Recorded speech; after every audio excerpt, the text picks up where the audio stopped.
a lot of people thinking about, well, nevertheless, that the US is heading towards a delinking. Let's not do business with China anymore. That would be very expensive.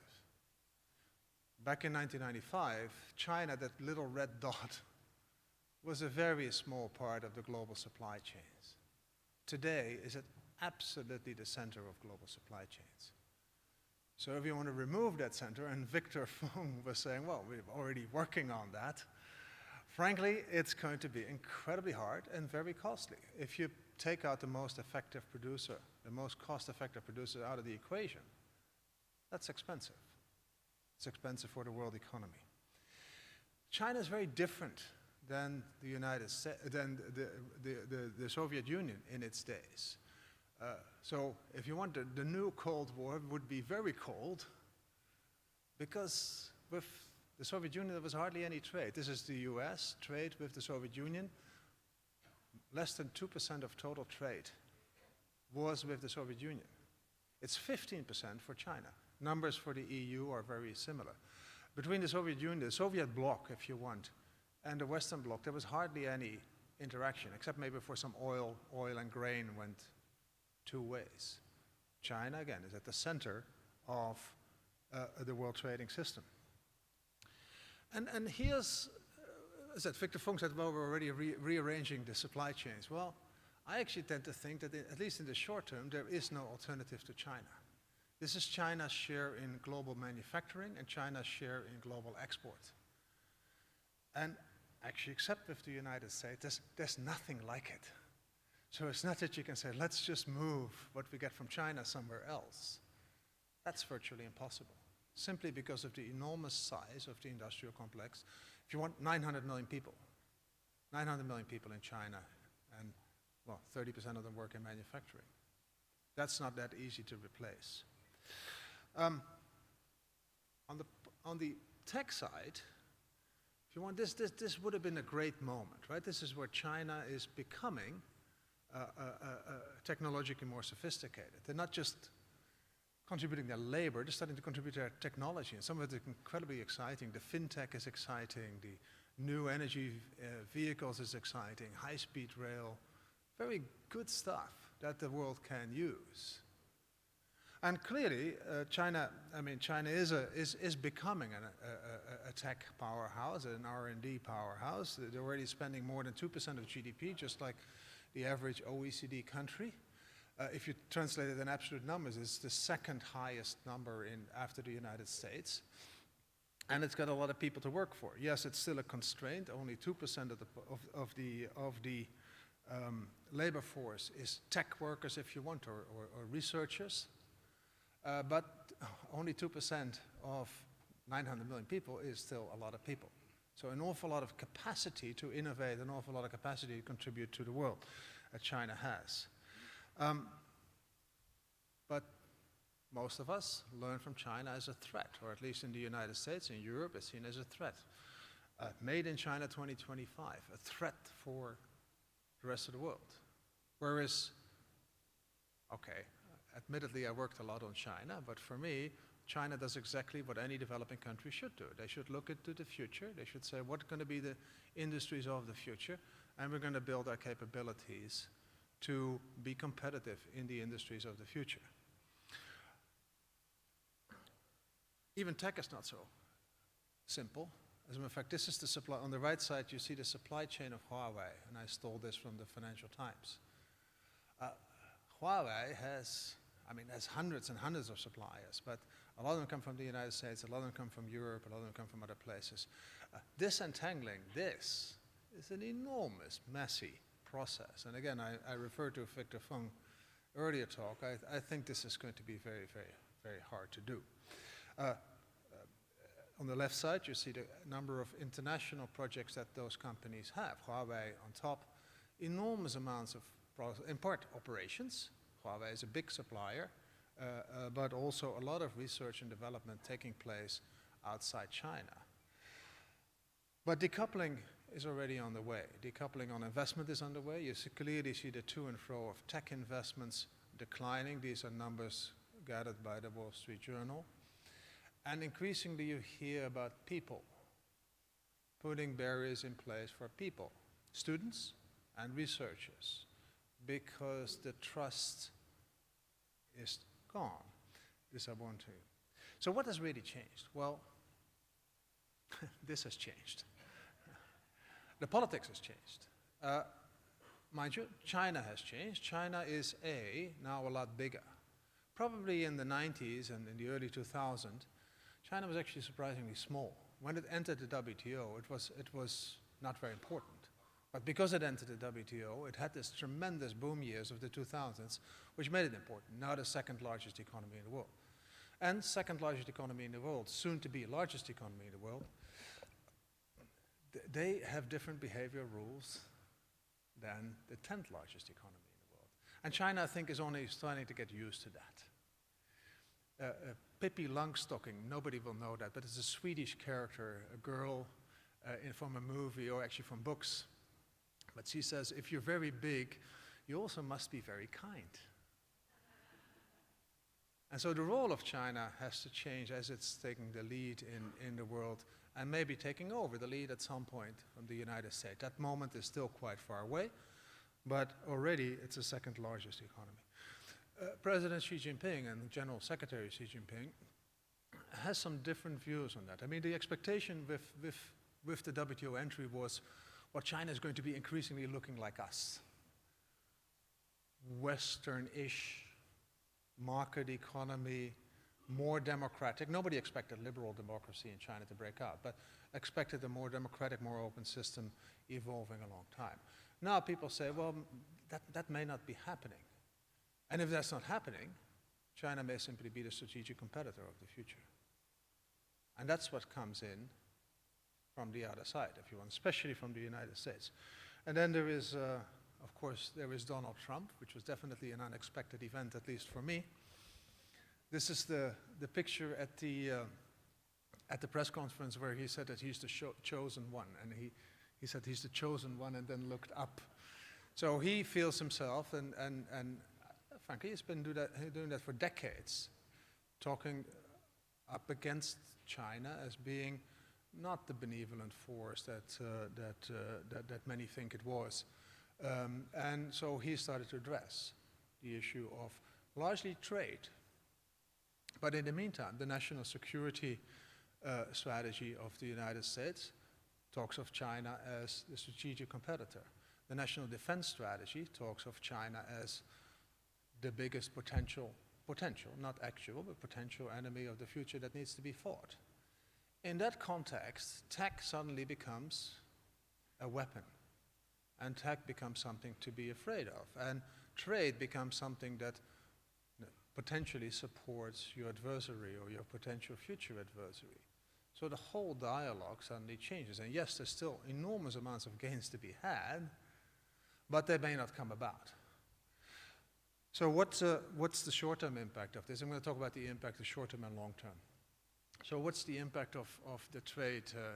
Well, this is a cartoon I really like. This is an economist cartoon, because economists say, well, of course it's going to hurt the United States most, which is true, but many non-economists don't think that way. Well, it's complicated, the impact, and I won't talk through all of this because that would take the rest of the afternoon. But there's a whole range of things happening in this threat of a trade war. There's the immediate impact of import tariffs on goods import and export. But that's only the very first stage. Those imports, as Victor Funk said, they're going to be produced somewhere else. When the people are going to invest somewhere else. But China may export somewhere else, not to the United States. And then over time, secondary effects happen. But what also happens is confidence being undermined, because nobody really knows what's going on. Nobody knows what the next tweet is going to say. And that could be good, it could be bad.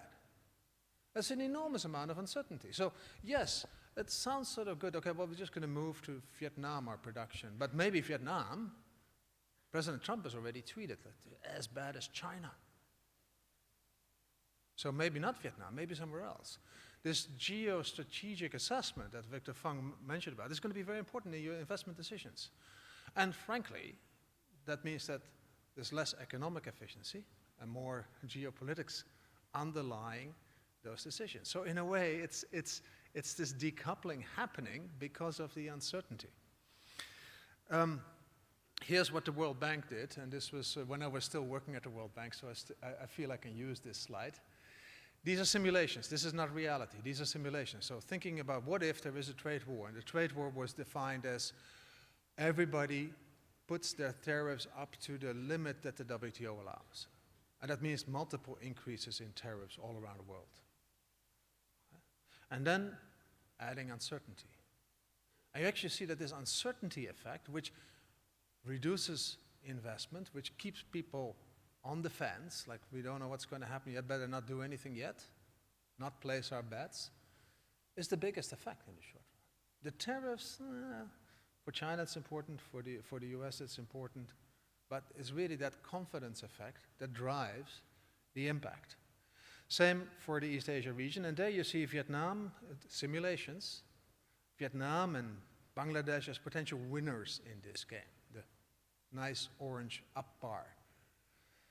But in terms of impact of scenario 3, which includes that confidence effect, everybody would lose, according to this simulation. If you look at reality, well, what you see is, this is US imports. You see a huge reduction from China and a diversion of trade to the Mexicos of the world and to other countries of the world. Not so much Vietnam, by the way, because this is the Southeast Asia, and there Vietnam loses. Now, why is that? Because China has stopped importing. As a matter of fact, because of their uncertainty, because their lower investment, their lower manufacturing, their imports are really coming down very, very, very rapidly. More rapidly than the United States imports are picking up. So in Southeast Asia, everybody loses. How that's going to play in the somewhat longer term? Again, Victor Fung says, well, the trends are still okay. I would like to see it before I believe it. And then, second, this is the probability on recession from the Federal Reserve Board that published that. The probability of a recession is now about as big as the probability of a recession 1 year before Lehman Brothers fell apart. Doesn't mean that there is going to be a recession. It's about 1/3. That's what people say. It doesn't mean that there is going to be a recession, but it's a very uncomfortable level of uncertainty. And so the world might actually be worse off because of this trade uncertainty. Policy uncertainty is driving this picture. Now, what about the long-term impact? And I love Donald Trump's chart. This is about the impact of a typhoon, where he scribbled a little round around Alabama. So again, that's the Trump factor in the forecast, I guess, that we see there. I can't educate you in economics in 30 seconds, but this is how economists think about the long run. And this is the world, like the world frontier is what we can produce if we're all smart and as efficient as we can with the current technology. And then you have China's frontier, and then you have where China actually is, because they don't do everything right. No country does everything right, that China doesn't do everything right. So technological progress for the world means that that outer curve pushes out. New technology is being added. And that's, of course, done by many countries, but also China. China is contributing to that. They're now spending the second largest spender on R&D in the world. China is also still catching up. China's frontier is still far away from the most technologically advanced country. China's at $9,000 per capita economy. The United States is at $54,000. There's still an awful lot to catch up. So, my simulation, and it's a simulation, is, okay, in case of a Cold War, a trade war you can probably deal with. In case of a Cold War, if you really try to disentangle the supply chains, if you really try to isolate yourself from the technology of your potential adversary, first, you don't benefit from China in this technological progress. So the technical progress of the world will go down. With, well, right now technical progress is about 1.7% every year in labor productivity. China brings about 20% of R&D of the world. So let's say that's cost you about 0.3 to 0.4% in growth. Not trivial at all. But for China, it's worse. Because for China, probably sees a lot of roadblocks along the way. Its frontier will have a harder time catching up with the rest of the world. And third, maybe politically, internally, the more statist-oriented people in China may gain the upper hand. And a lot of the good reforms that would get China from this dot on the inside to its frontier will be delayed or will become more difficult. So that's my theory. Now this is how it looks for China. And it makes a huge difference. In the trade tensions scenario, China will only be half as rich by 2050 as it would be in a reformist scenario. Growth rates will differ considerably. So for China, it is not obviously a losing proposition. But for the world, it is obviously a losing proposition because China would not contribute the things it could contribute to technical progress in the world. With that, and I know Mari tells me that I should stop, with that, it definitely pays off to solve the trade war and to solve the tech war. And I think we have the international mechanisms to do so. Yes, it takes some WTO reforms. Yes, it may take some WIPO reforms. It may take some more innovative solutions of working with different means of creating trust among the various adversaries in the system. But let's do it, because it would be costly if we don't. Thank you very much.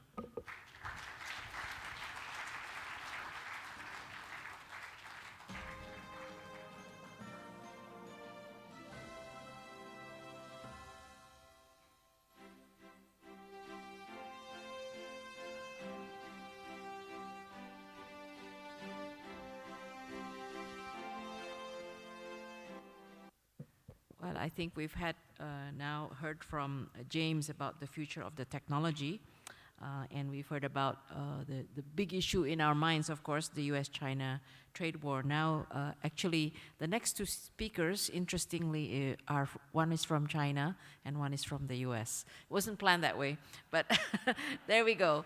I'm not putting you on the spot, but just happened geographically that's who we have next. So may I now invite Ambassador Suge, who is the chair of PECC China. Ambassador, you have the floor.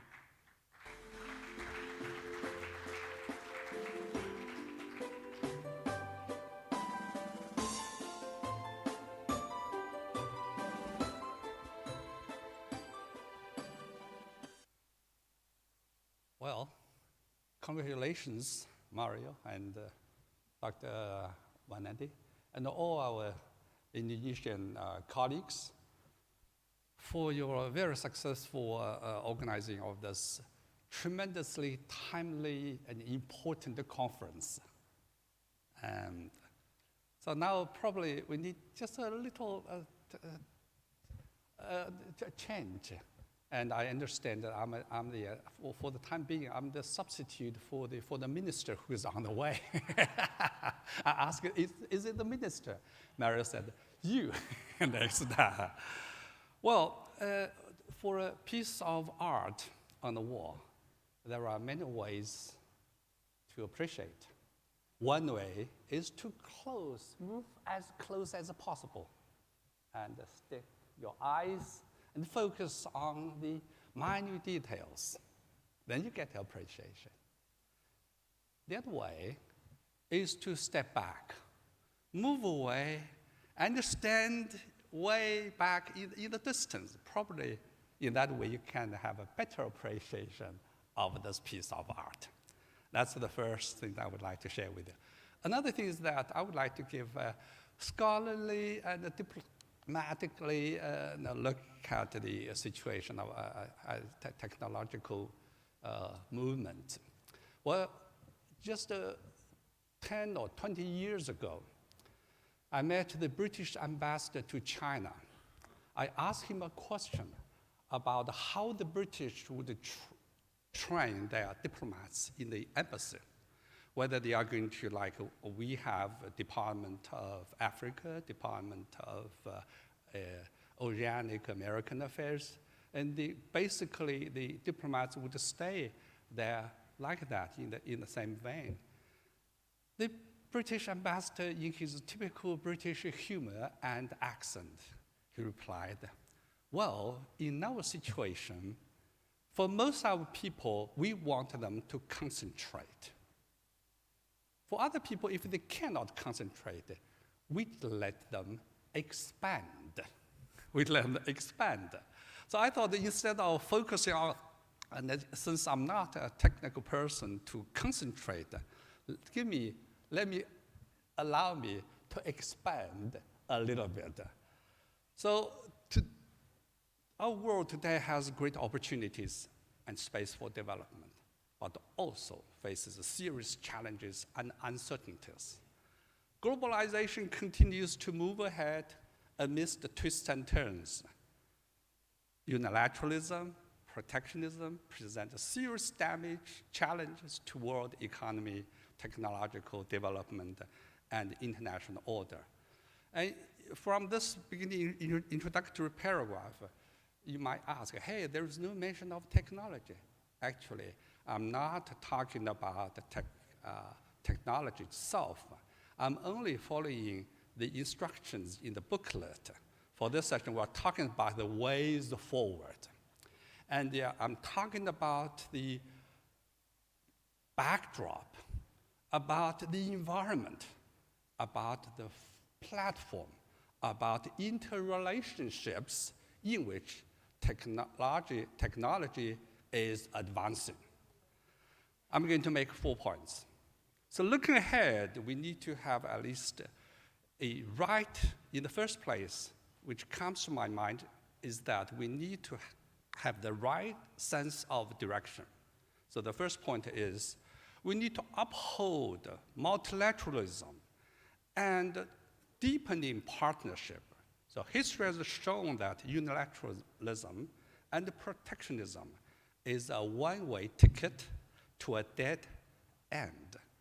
There is a need for us to be committed to openness and to inclusiveness, meeting the challenge through reforms rather than self-isolation, and to be committed to a win-win situation to achieve common development, commitment to equality and mutual benefit, reject self-supremacy, and ensure equal rights, equal opportunities for all partners. Second, there is a need for us to be committed to build, if we look at the ways ahead, to build an open economy and protecting and promoting inclusive development.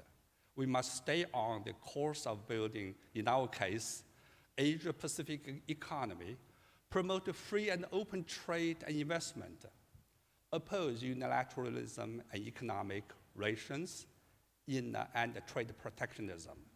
We should join efforts to build a regional cooperation framework featuring equal consultation, joint participation, and universal benefits, pushing for early conclusion of RCEP, and steadily promote free trade area of Asia Pacific. Third point is that we must be more committed to advancing connectivity to contribute to the implementation of the post-2020 APEC agenda. Now, as we all know that the 1994 Bogo Protocol is now is drawing to a conclusion, and so we need to work out a new plan for the post-2020 era. So one of the major aims of the Belt and Road Initiative proposed by China is to integrate into global industrial and value chains and achieve coordinated and interconnected growth through connectivity and infrastructure development. And APAC is a partner of Belt and Road Cooperation. We should advance connectivity projects such as the Asian Highway Network and Trans-Asian Railway Network and Asian Pacific Information Superhighway, and support a bigger role in tackling climate change, fully unleashing the potential in driving sustainable development in the Asia-Pacific region. The fourth, last but not least, is there is a need to be more committed to spreading innovation-driven development and unlocking growth momentum. Innovation empowers new growth and provides good solutions to the difficulties confronting the development of our Asia-Pacific region. So we must seize the development opportunities of digitization, the internet, and the smart development, and support the innovation of technology, business, and development models, and explore new drivers of growth. We should attach importance to new opportunities and the challenges brought by technological change, and to promote dissemination and application of new technologies. There's a need to resist the practice of abusing state power to suppress business innovation in other countries. You know what I mean.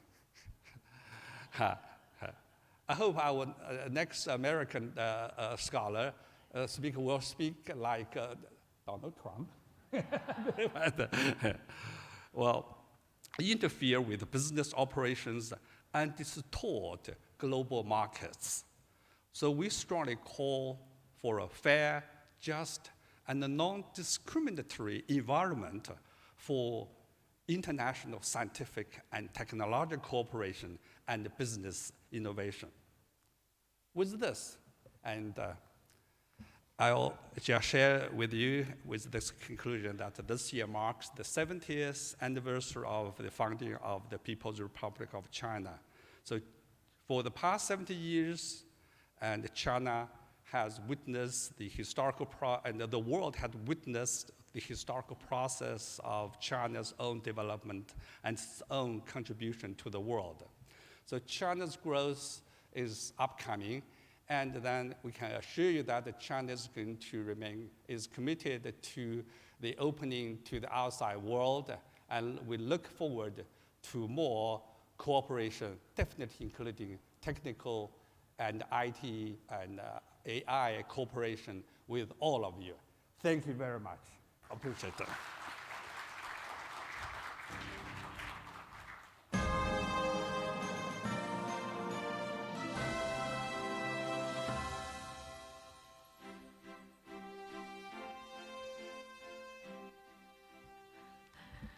Last but not least, may I invite Charles Morrison, who is the senior fellow from the East-West Center, but of course he was with US PECC for a long time. I'm not going to say to provide a US perspective, but whatever perspective you would like to share with us.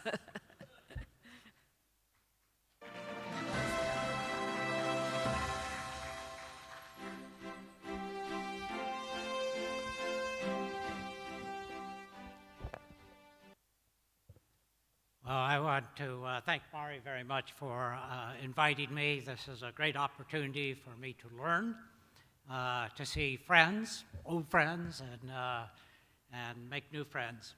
And I thought she was going to give me the last word, which I never get at home. But I now understand the minister will have the last word. This has been a very rich program.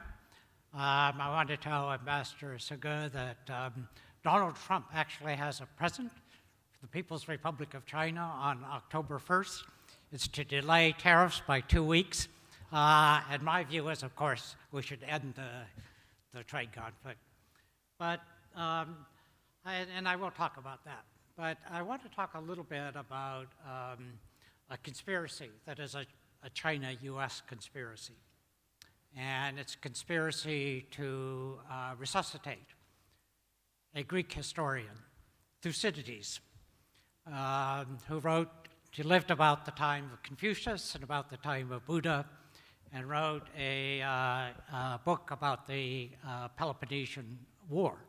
And then Harvard professor Graham Ellison has coined the term Thucydides trap to talk about the tendency for a rising power and an established power to go to war.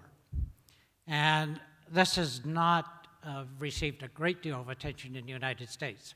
I have never seen a Donald Trump tweet about Thucydides, but it's received quite a bit of attention in China. And about 4 years ago, I was at a meeting in the State Department, and Xi Jinping actually gave a little speech, and he mentioned the Thucydides trap. So this is, so there is a resuscitation of Thucydides. I can't even say it. And I decided that I should reread Thucydides' history. And I found that there were lots of traps. And one of the traps, second trap I would call it, is the trap for international norms and rules, which the ancient Greeks had. But during the war, these were eroded. At one point, a Spartan general came to an Athenian allied city, and he said, "We're here to liberate you." Of course, as a Greek city, you can choose not to be liberated. But if you choose not to be liberated, then we're going to ravage your crops and destroy your city, because we can't have you adding your support to the enemy.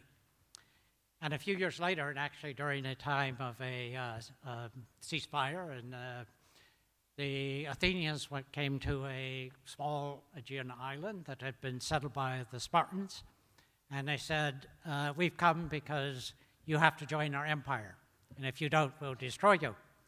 And this island, Milos, the Melians said, "Well, what about justice? We've been neutral, we haven't hurt you, the gods will help us." And the Athenians said, "Has nothing to do with justice, has nothing to do with the gods. If we don't add you to our empire, we will look weak to our allies and our subjects." And so the strong do what they will, and the weak suffer what they must.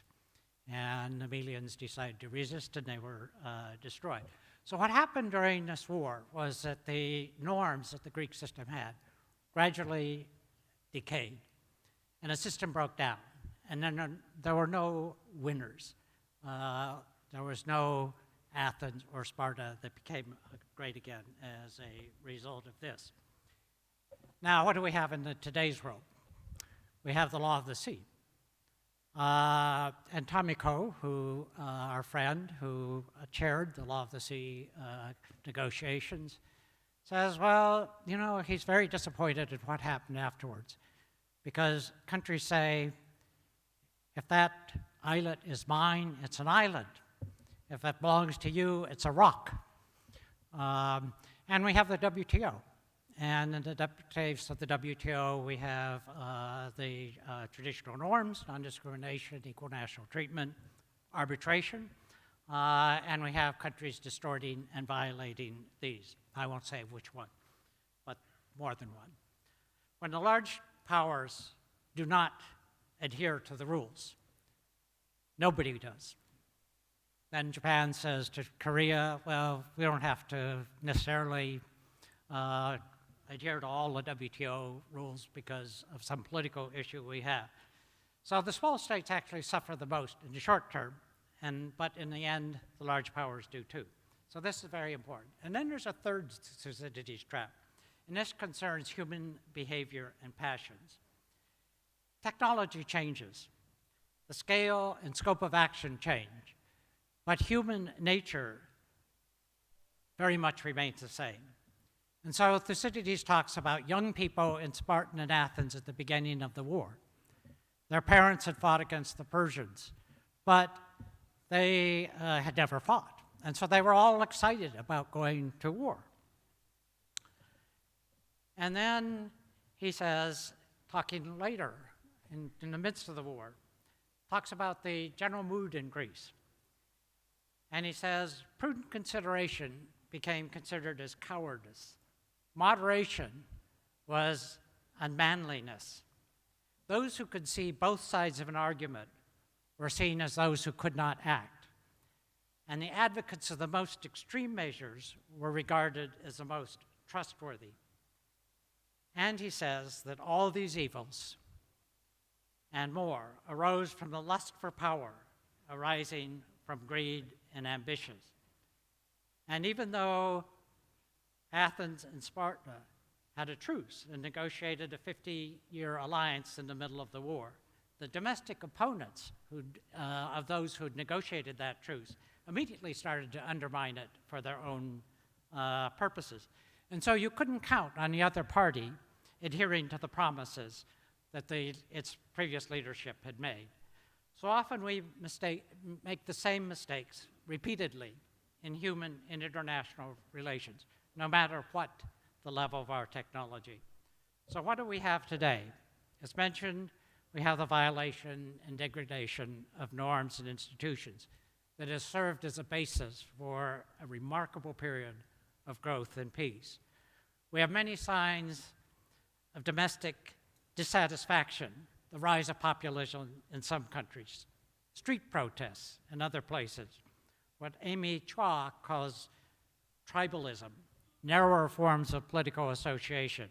And we have high inequalities in wealth and opportunity, and often a decline in social mobility. We talked a lot yesterday about trust, but in my country there has been a steady decline of trust in government since the 1960s, and in virtually all other institutions, corporations, media, fact-checking. So that did not start with the current president, although he certainly has contributed to it. Cynicism and partisanship are very high, and this makes consensus almost impossible. And lots of people are basically insecure. And this is not just in the US. And that's why we have governments building walls, virtual walls, and others physical walls. So what do people want? When I think of my country, I think that people basically want a sense of stability and security in a confusing, fragmenting, and rapidly changing world. Not just national security, but personal security. They want a sense of predictability and a sense of normality rather than new norms and revolutions. And they don't necessarily want disruptive technology, which they're told causes many more job losses and lifetime changes than trade. And they also don't like tweets that keep coming and changing politics, changing policies almost daily. And so there's getting to be a phenomenon of Trump fatigue. They do want to be able to improve their status and not be consigned to lower incomes and have little opportunities for social mobility.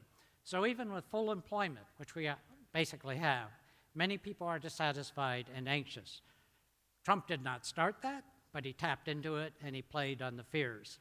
And to say that he is making America great again was to say that America was losing its place in the world and losing its primacy in technology. The emotional element of the so-called trade wars, what Bert referred to, the technology competition.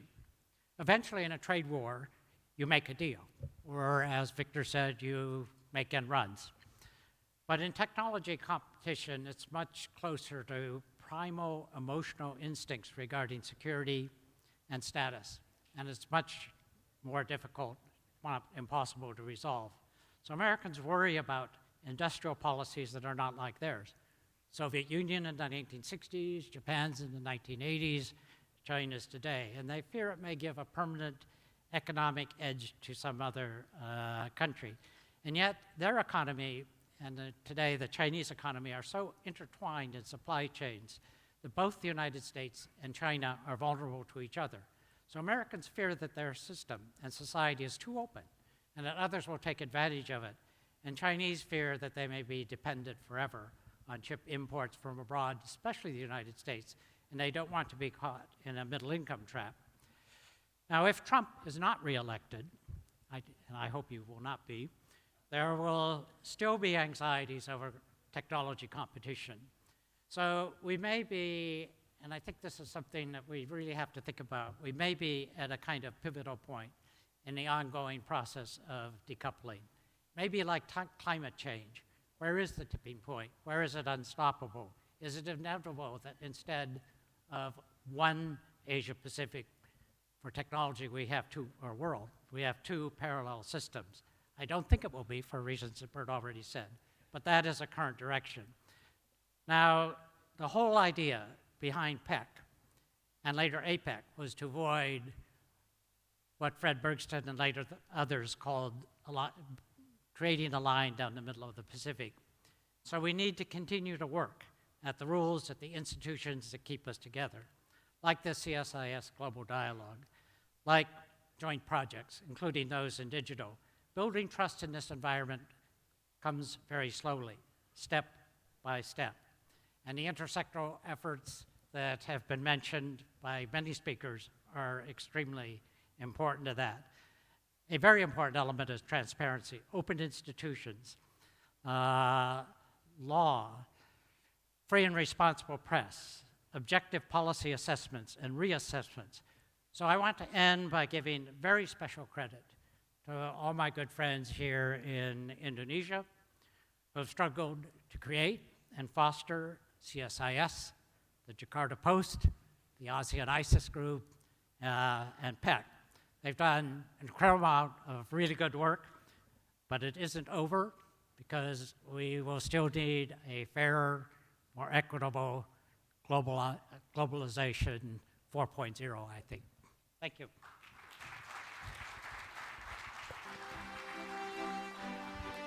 Thank you. I'm going to take over from the MC in the interest of time. Welcome, Ibu Sri Mulyani, and may I invite Pak Yusuf Wanandi to introduce the minister. And I think we are going, if you don't mind, Mbak Ani, we want to report quickly about the results of our seminar before your keynote.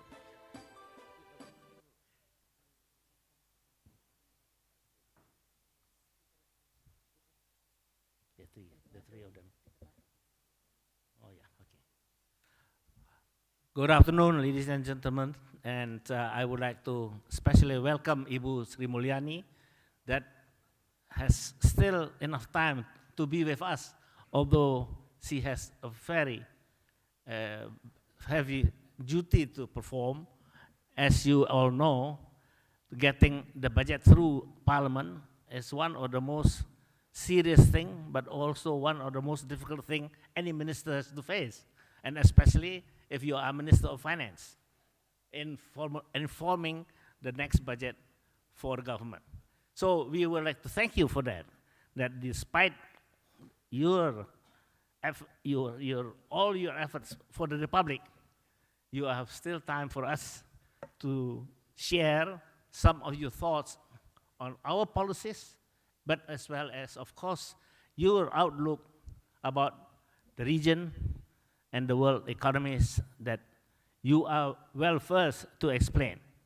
You have had a very illustrious career, not only as a very trustful Minister of Finance of the Republic, but also when you were, serving for the international community through the IMF and through the World Bank, particularly before you came back to become our finance minister again.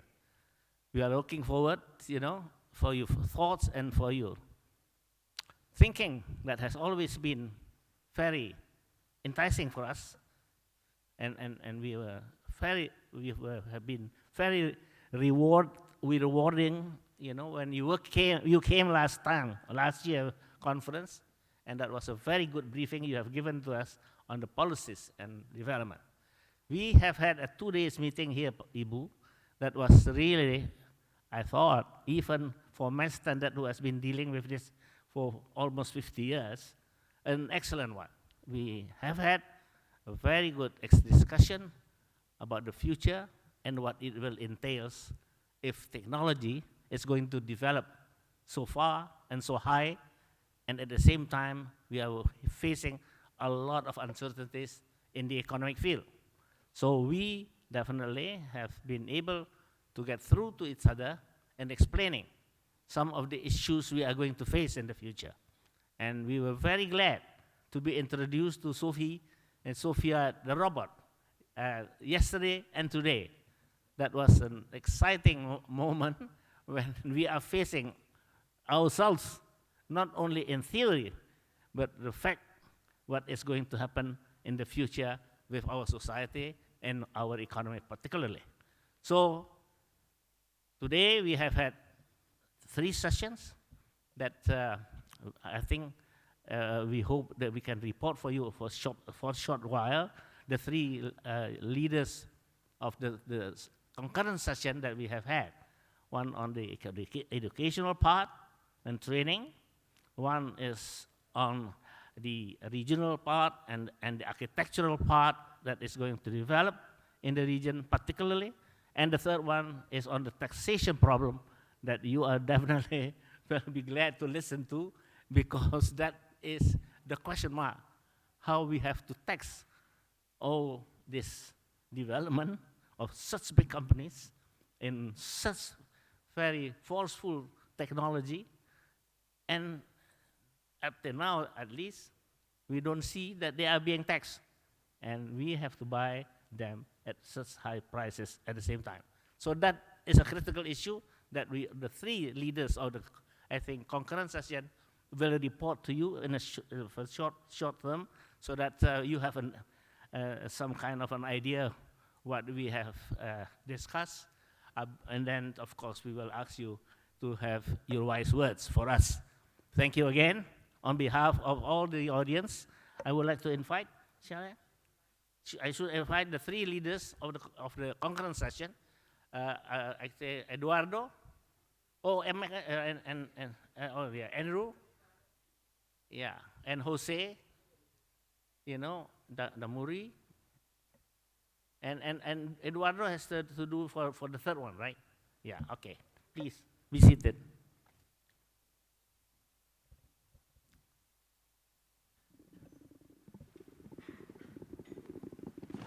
Well, sorry?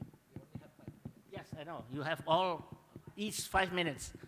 And I hope that you can be very succinct in reporting what has happened for the half day today on the concurrent session with the background what we have had yesterday. Well, let me start with Andrew first. Education first, right? Yeah. Yeah, okay. Okay, thanks, Pak Yusuf. So breakout number 1 was about education and reskilling. And I'm sure these guys had good breakout sessions too, but I have to tell you, this one was fantastic. Absolutely fantastic. It was a terrific panel.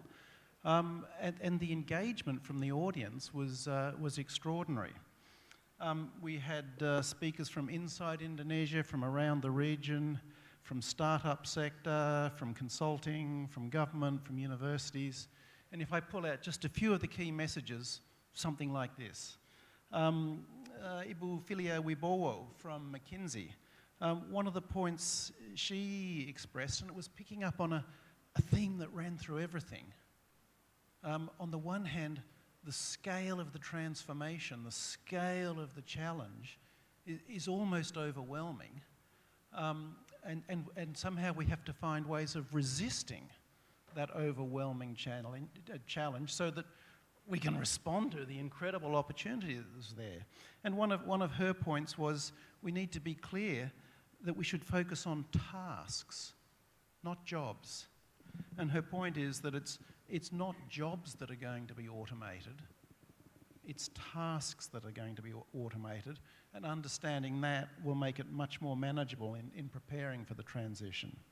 Adil Bandukwala from Belong.co in Bengaluru was saying, yes, the challenges before us are formidable, but he saw all sorts of really inspiring examples from around the world where you saw instances of partnership. Partnership between firms and government, between educational institutions and NGOs. And he ran through a range of examples that really were quite impressive of what's being done. Maya Kartika from Decatalis spoke of the way in which we're all going to have to get used to new ways of describing, thinking about our organisations, new ways of organisational design, new ways of working, new ways of learning. Michael Fung from Skills Future in Singapore was saying, along with going through some specific examples of what Singapore is doing that's really quite encouraging, he was urging us all to break things down to smaller tasks. Don't try and take on everything at once, it's just too big.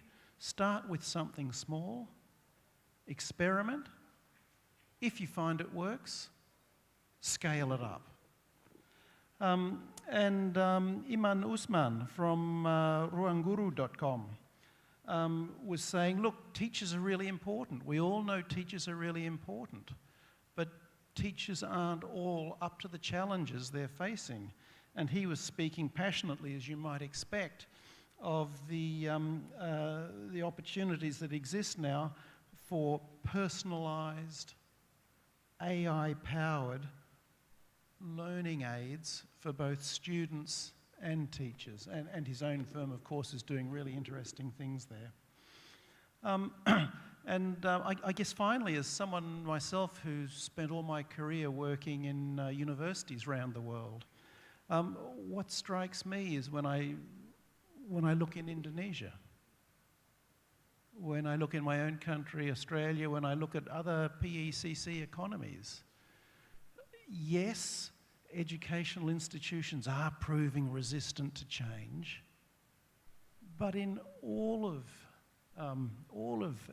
our economies, there are some exciting examples of education institutions that are starting new things, are trying new ways of coming at challenges, and for myself, I feel really optimistic about this. But perhaps the last thing to end with, I've never seen this in a panel before. And Iwani, I mentioned this specifically for you.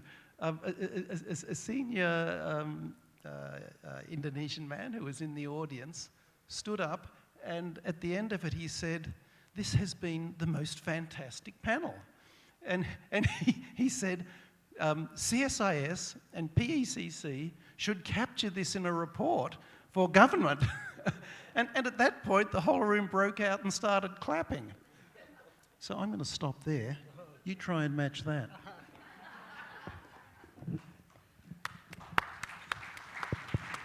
Thank you, Andrew. That was good. And now the second one is Jose Ramuri. Please. Yeah. Thank you, Pak Yusuf. I don't think I can compete with that, Andrew. But I'm glad to report to you all that our sessions, it talks about the trade and investment in digital era, including also trying to look at the trade agreements, how regional integration and regional commitments can respond to the change in the trade and investment patterns. And I'm glad to report to you that my sessions, although perhaps not that fantastic as Andrew's sessions, we also have a very good discussions, insightful, and to some extent also provocative. We begin our session, we start our sessions by having Miss Duangtip Chomprang from Thailand trying to provide us on the economic implications of this digital era. One thing that comes that needs to be considered or reconsidered actually, that the current digital era actually open up, in addition to many possibilities, to try by making the economic activities more efficient, it also poses some risks that can come from different forms of competition. When we're talking about competitions, normally we were talking about price competition. But in this digital era, the competition can come from the so-called network effect, because one company can capture data, and by collecting this data, it has a data power to control the market, basically. So, and then after that, Mr. Stephen Wong from Malaysia also look at the reality in this digital, in the trade and investment in this digital era. Although we already have all those kind of new things, but in ASEAN especially, and also in the region, we still have a lot of things going on, including also the digital divide that still exists in some part. Even in Indonesia, we also have a lot of digital divide. And then it is the discussion is going on by having Ibu Intan Munira from area that provide some important aspects that has to be included in the new forms of trade agreements or the future trade agreements in the regions, which is basically competition policy, intellectual property rights, and also data. The data including also data protections, data flow also, and data privacy. Pak Iman Pambagio from Indonesia also provide us the recent developments in the regions on regional cooperations and regional commitment, including from APEC or from the current negotiation that is still going on and hopefully will be completed next month, regional comprehensive and economic partnership. Last is Ms.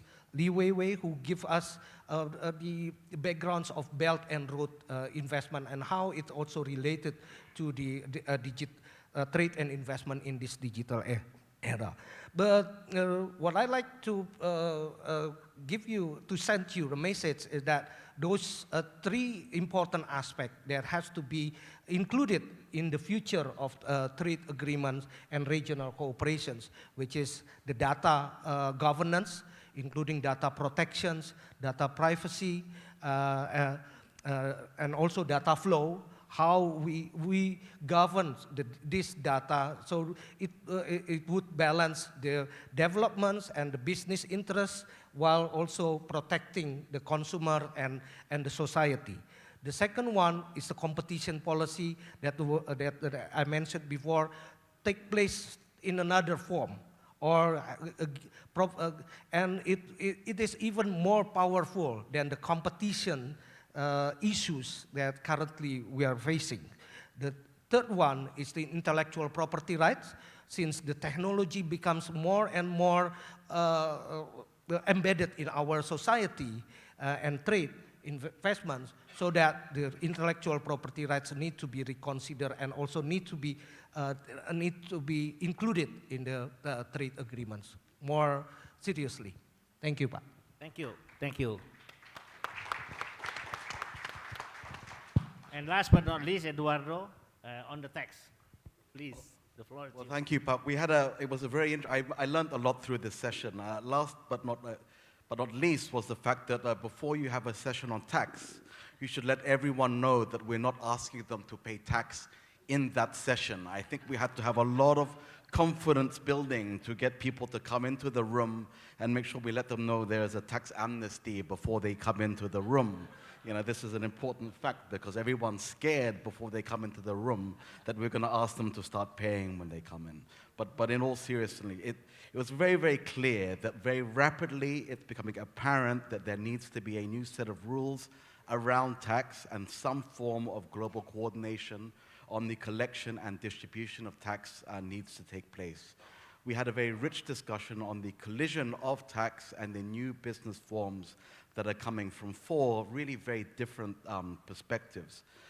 3 major themes came through that discussion. The first is how significant the issue is becoming. Second is how high the stakes are for companies, for individuals, and for economies, for the government. And 3, how varied the issues are. There's a large degree of perspectives on these issues. We came at these issues from through 4 different distinctive aspects. The first, through the corporate taxation lens, from the G20 base erosion and profit shifting lens. We had a very good perspective from the OECD on that. Secondly, we had a view on tariffs and the WTO e-commerce moratorium. Third, on GST and application of GST on e-commerce. And thirdly, on income tax. Now, when I say income tax, that's not tax on you or me, but we're talking about income tax on robots. On Sophia, who was up here earlier. So Andrew Auerbach from the OECD gave us a very useful briefing on the work that the OECD and the G20 have been undertaking in several areas, including reporting transparency, the need for certainty in the profit shifting and tax minimization, and coordination efforts that have been taking place really since the global financial crisis. The key point that I think that is being made is that the existing tax system really is 100 years old. It's very old, and it's based on really business models that are somewhat antiquated, and it is in aching need of review. There's a lot of pressure out there to come up with a system that will be relevant to today's business models. The pressure is there primarily because of this digitalization and new business models that we've been talking about. Now, while there is consensus on the need for a system, there is no consensus on what this new system should really look like, but we agree that it should be simple and practical. A key focus for the OECD has been around how we look at where taxes are imposed and collected via the permanent establishment and subsidiaries, as well as the impact of transfer pricing, and this is coming under pressure in the digital era. Ai Ching Fan from PwC Indonesia agreed on the need for reform and coordination, but questioned whether there was or could be a global tax system. Even if we agreed, how could that be implemented on a country-by-country basis? How would that sequencing take place? And whatever happened, what businesses need is clarity, certainty, and consistency in the implementation of that. We then moved on to a discussion on the ongoing discussions on the WTO moratorium on the imposition of customs duties on electronic transmissions. There's some work going on UNCTAD on whether or not developing countries are losing out in terms of revenues in that, and whether there are significant revenues to be had, and whether technological change means there are going to be more revenues to get from there. It was clear to me, at least, that we need to go back almost to the 1980s and begin to understand and get agreement on some key concepts, whether something is a good or service, and how we even begin to unpack those terms, because there's clearly there are large disagreements on those issues. We then went to a very, very practical application of where there have been some significant and beneficial tax reforms from Benson Ong from the Australian Tax Office, who summarized Australia's recent tax initiatives on the imposition of GST or VAT on platforms and reseller entities. We see significant gains. They made their one-year target, I think, within half a year, so that seems to be a useful case study. Interesting case studies on what are the thresholds, how you do it, how you socialize, and how you talk to the different stakeholders along that whole value chain. Just by way of summarization, I think we have consensus, at least on approaches, when it comes to corporate tax, but implementation is another story. On the trade part, we need to have clarity of concepts. I think we also need to have clarity on data. I think we need to understand where's the most bang for buck. We have limited resources that we can put to this. Where can we get the most immediate gains given the pressure that's on us. We know we need the revenue to do the education, the reskilling. Where can we put the most effort so that we can immediately improve government revenues? So some interesting lessons from that. On the robot tax, that seems to be something a little bit further away, but there are already concerns on whether such a tax would impede innovation. My conclusion from all of this is, though I thought initially a 3-hour session would be a bit longer, I think, Pak Yusuf, Ibu Mari, I think we need more time. I think as far as PEC is concerned, we need a specialized group on this, and I don't know, Ibu Sri Mulyani, whether that's something that would help you in your work. So thank you very much. Thank you. Well, I think it was a very good report, succinct and short, and I hope it will benefit you all to get a feel of the different concurrent sessions we have held. Thank you so much for the 3 rapporteurs. Give them a big hand. Thanks, sir.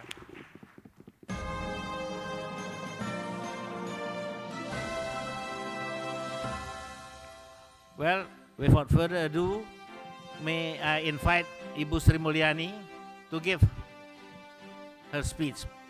The floor is yours.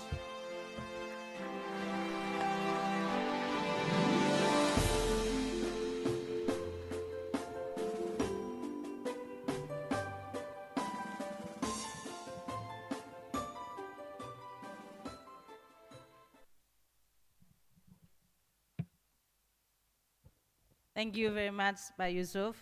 I really appreciate for your very long and generous introduction of me, but also about providing the overview of what is being discussed during this 2019 CSIS Global Dialogue. I really enjoy the report, and I think it's very, very close to what we, especially for the government of Indonesia and especially for the Ministry of Finance, many of what being reported resonate very strongly with what we are currently think, and even a challenge on how we are going to define and design the policy. First of all, I would like to also congratulate CSIS for having this meeting again, Global Dialogue. As previous speaker mentioned that during the 2 days situation, dialogue is becoming very rare and scarce. Many of them, of what we see, the communication today is just the flow of information. There is rarely a real meaningful dialogue happen because of the flood of information, Twitter, and many picture, Instagram, hoax, and so on. So dialogue is becoming a very, very precious word, which is rarely being really conducted. So I congratulate CSIS for having a persistent as well as quality of this global dialogue here in Indonesia, in Jakarta. And I feel honored to be invited again after last year. And especially also this dialogue has been conducted with the collaboration of Pacific Economic Cooperation Council, a forum which is very important. I do understand that I have shoveling the session because of apologize for yesterday supposed to be my commitment, but this week is just a crazy week for us. As I mentioned that this is the critical transition from the current parliament into the newly appointed, which is beginning in October. And that's why many of the discussion in the budget, which is in itself is always very challenging and contentious, has to be shortened by 1 month, in practically only 3 weeks, the discussion on the budget. It's actually lucky because then I have to endure a much shorter suffering from the discussion with the parliament. But that means the intensity is much more. And the discussion today is about harnessing frontier technology, redesigning national, regional, and global architecture. I think, as Pak Yusuf mentioned earlier, I think many of you coming here is not want to participate and listen, but I suspect that many of you coming here want to see Sophia the robot. Regretfully, I didn't see her, but I think I saw Pepper before, and we have Sophia robot.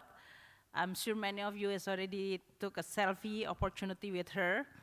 I do hope that I still have the opportunity to have a selfie with Sophia. As you all know, even some country, one particular country has already offered Sophia an official citizenship. So when you are all talking about the tax for the robot, I think that's real because Sophia has a citizenship. And I wonder when he is entering Indonesia whether he's actually have a passport and the immigration officer has already processed the passport. So welcome, Sophia, and welcome to the new world.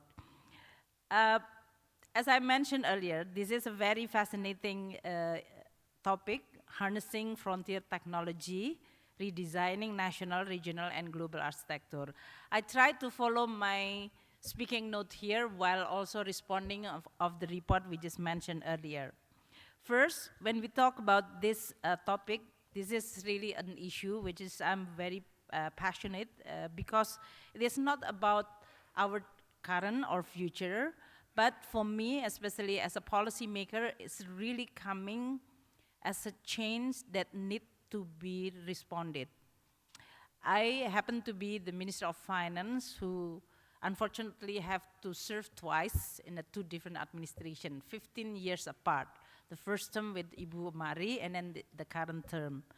But as you can imagine, only within this less than 2 decades, I personally feel becoming a minister today is so different from what I actually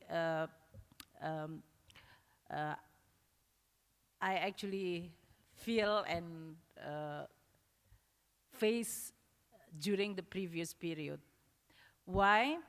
Many questions usually asking, how do you compare working with this president and that president? That is usually the question.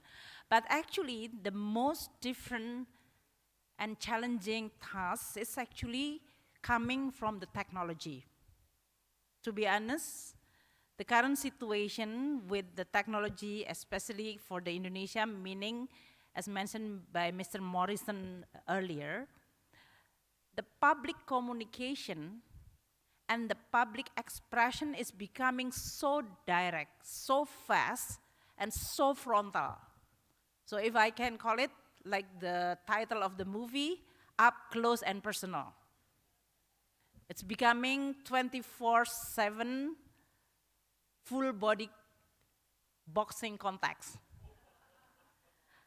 And that is exactly what I'm actually using this word when I talk with all my team in the Ministry of Finance. So you can imagine that all my team in the Ministry of Finance still think that Indonesia is still fine.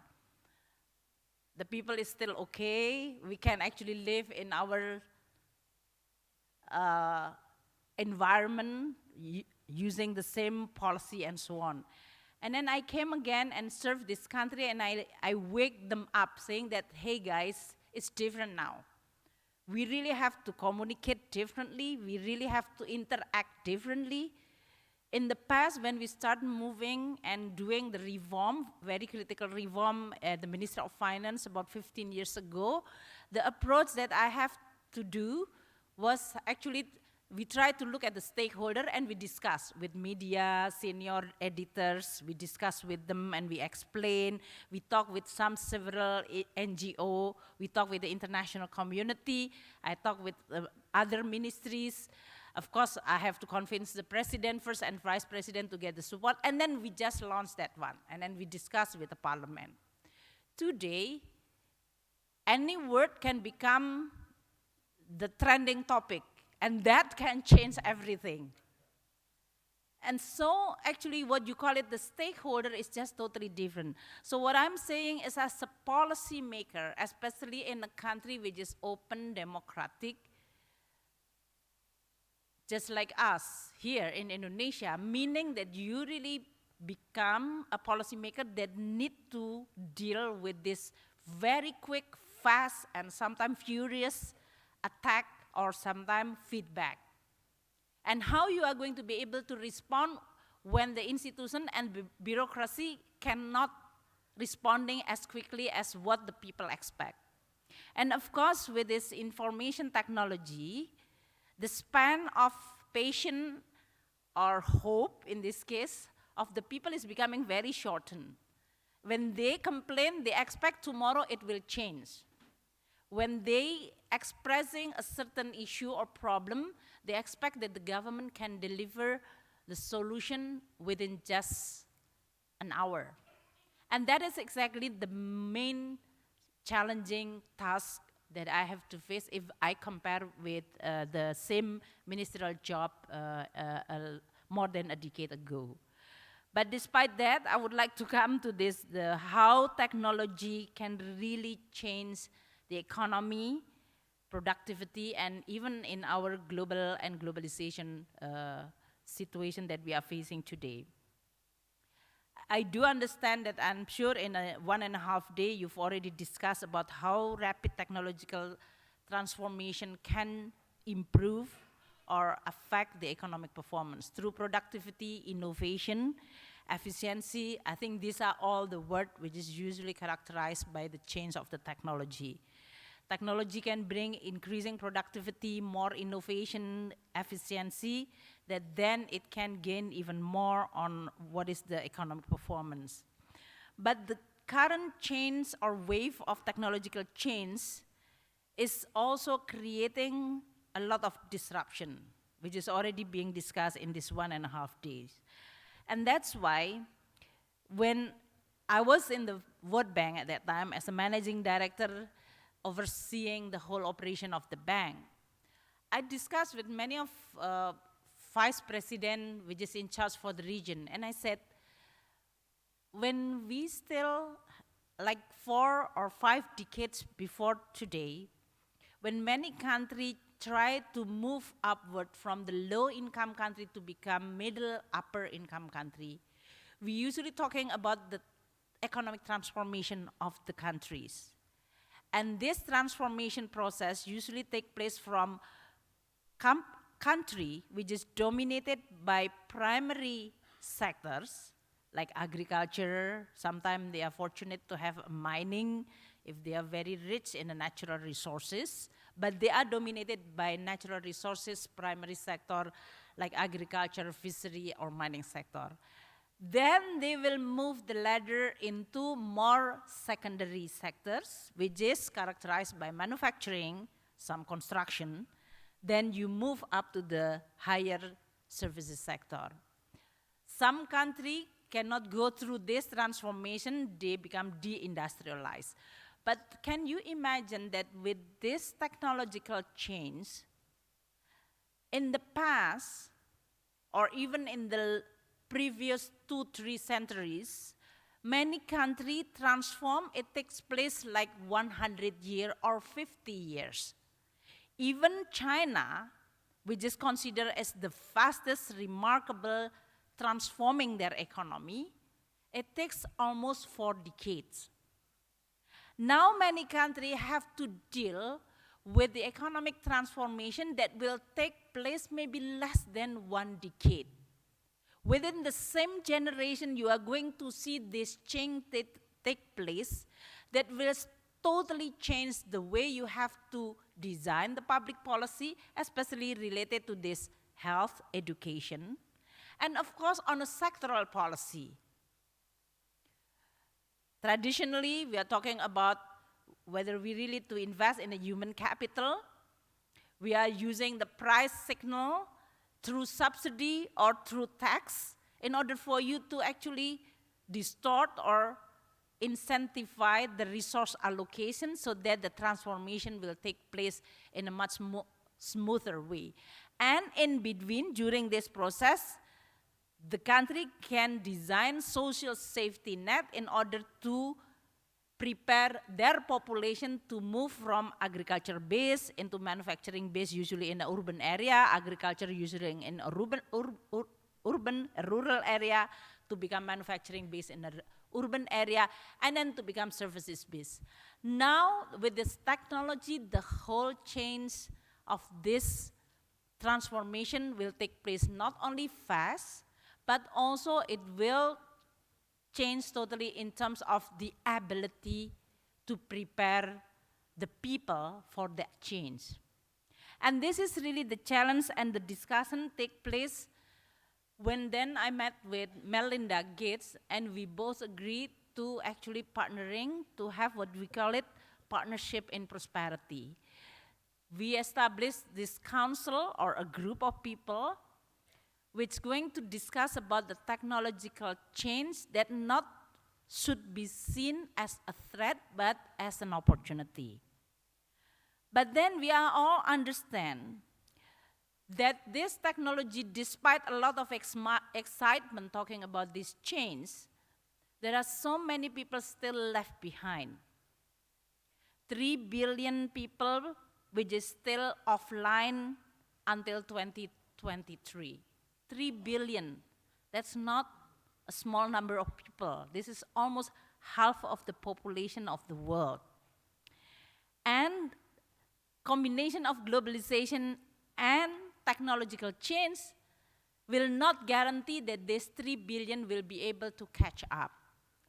So this pathway commission for prosperity in dealing with the technological change has unlocked some of what we call it a potential technological innovation.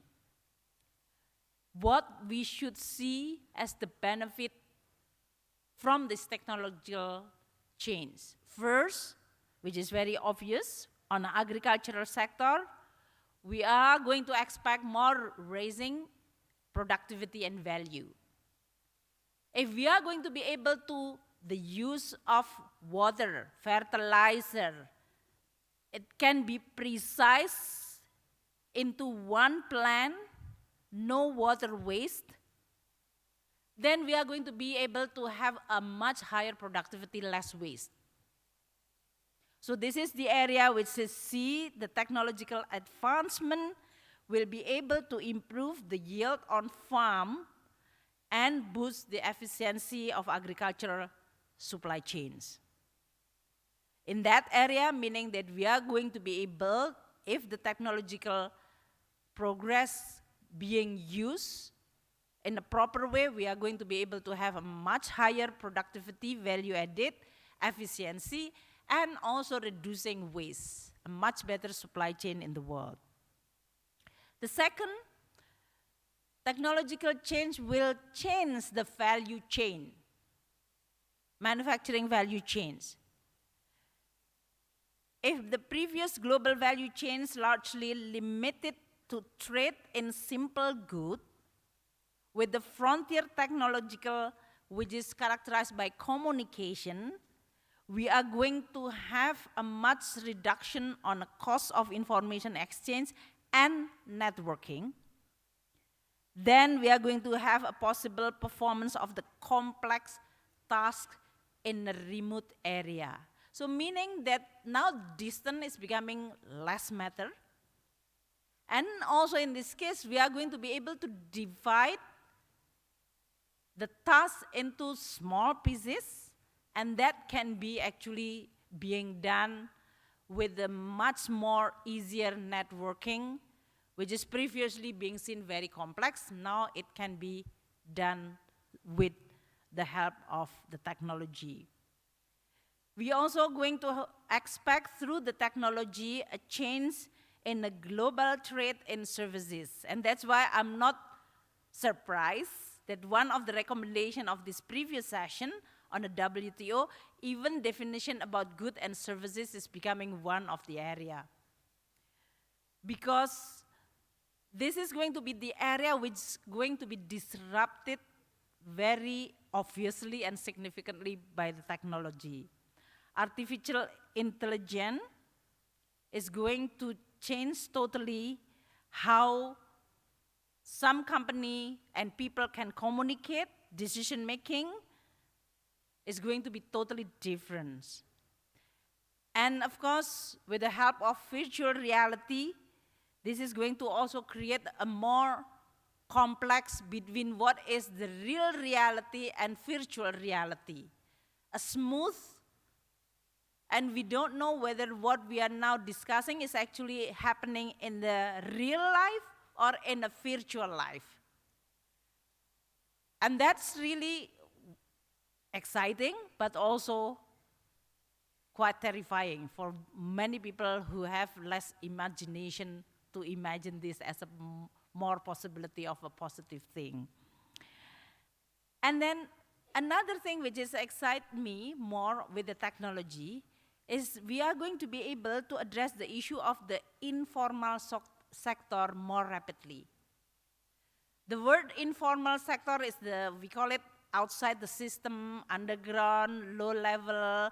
It is just too small for the system to recognize and to administer.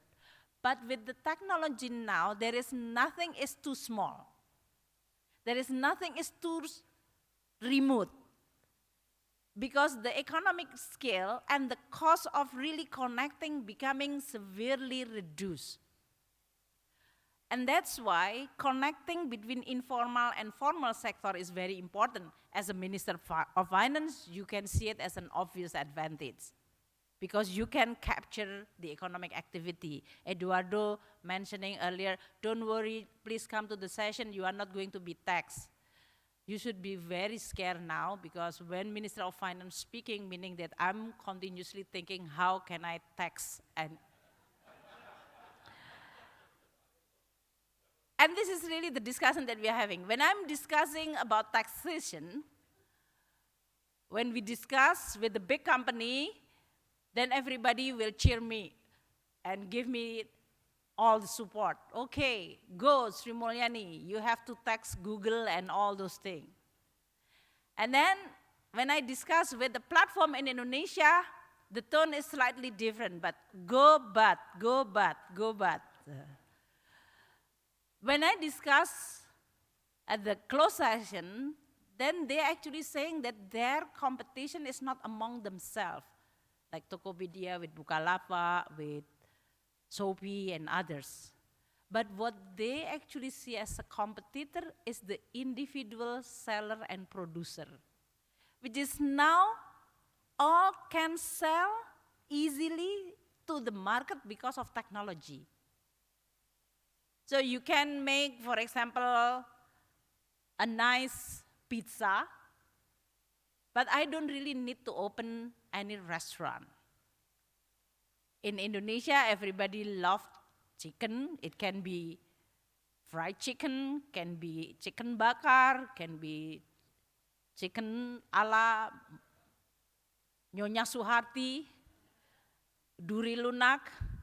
And then you can just make yourself famous that this is chicken of my ibu recipe atau for my eyang recipe, and then I can make 10 chicken and then they sell it.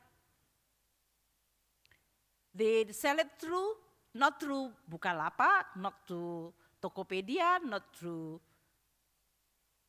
Shopee. They just sell it through their Instagram. Individually, you just like open your store through your kitchen to sell chicken. Make a photo, delicious, and you sell 10 pieces, 100 pieces, and that is, no one can detect, according to them. Of course, I can detect. But you are now able to use your Facebook, Instagram to open your own store. You really don't have to go to the platform. And with all the communication which is becoming very fast, from mouth to mouth, from WA to WA, then everybody, oh, if you want to get the most delicious chicken, this is what you need to get. And that is totally no promotion needed, and then you are going to be able. And that's exactly what I said. The informal sector will be easily connected. They become formal, but they are still very small that can erode. And that's why the discussion again on this previous that you are mentioning about data competition. Competition is very, very important. The definition of competition. On the one hand, you can see like a big company can really drive out your competitor, not through price, but including price, because price is becoming the most powerful to drive out. They burn money, but through their network, their, what you call it, market share is going to be able to create the comparative advantage of you to drive off your competitors. But on the other hand, again, then you have the individual player who can still survive and actually sell. So you really see these two very extreme. And that is something that we really need to see how the policymakers should respond to this kind of phenomena. And of course, within that context, what is the policy that need to be done in order for us to be able to respond? Well, we are able to actually respond, at least on this the discussion with the team on the pathway for prosperity. We have highlighted a possible priority for a country to be able to navigate this kind of technological change, which is very rapid. First, the country should be digitally ready country. Digitally ready country meaning that means a lot. You really have to invest in a hard connectivity, and that's why infrastructure is important. Because technology will not be enjoyed in terms of their benefit when people cannot access to that technology.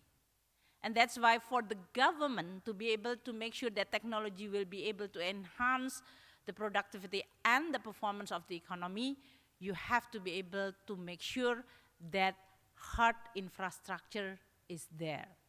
Road, port, airport, as well as the connectivity through the langit. What do you get? The internet to the sky, yeah. But hard infrastructure is only one story. The other, which is also equally important of preparing a country to be digitally ready, is the soft infrastructure, and that is the regulatory.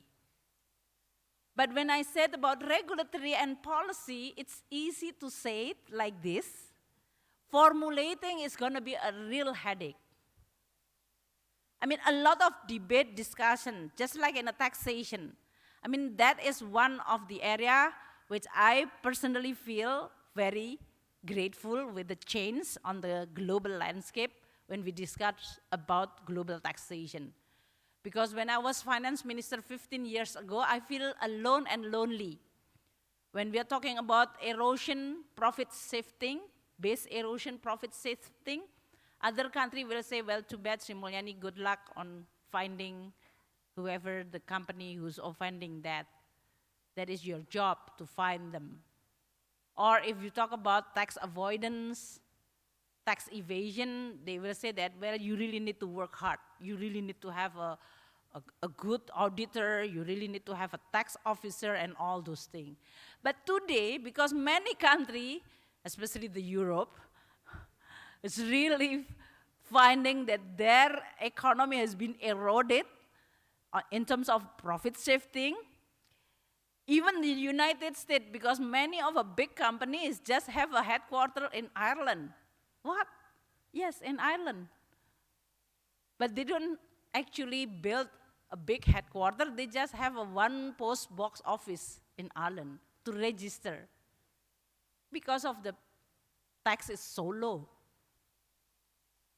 And that is a very obvious, what you call it, offense of the principle of the just and equal taxation.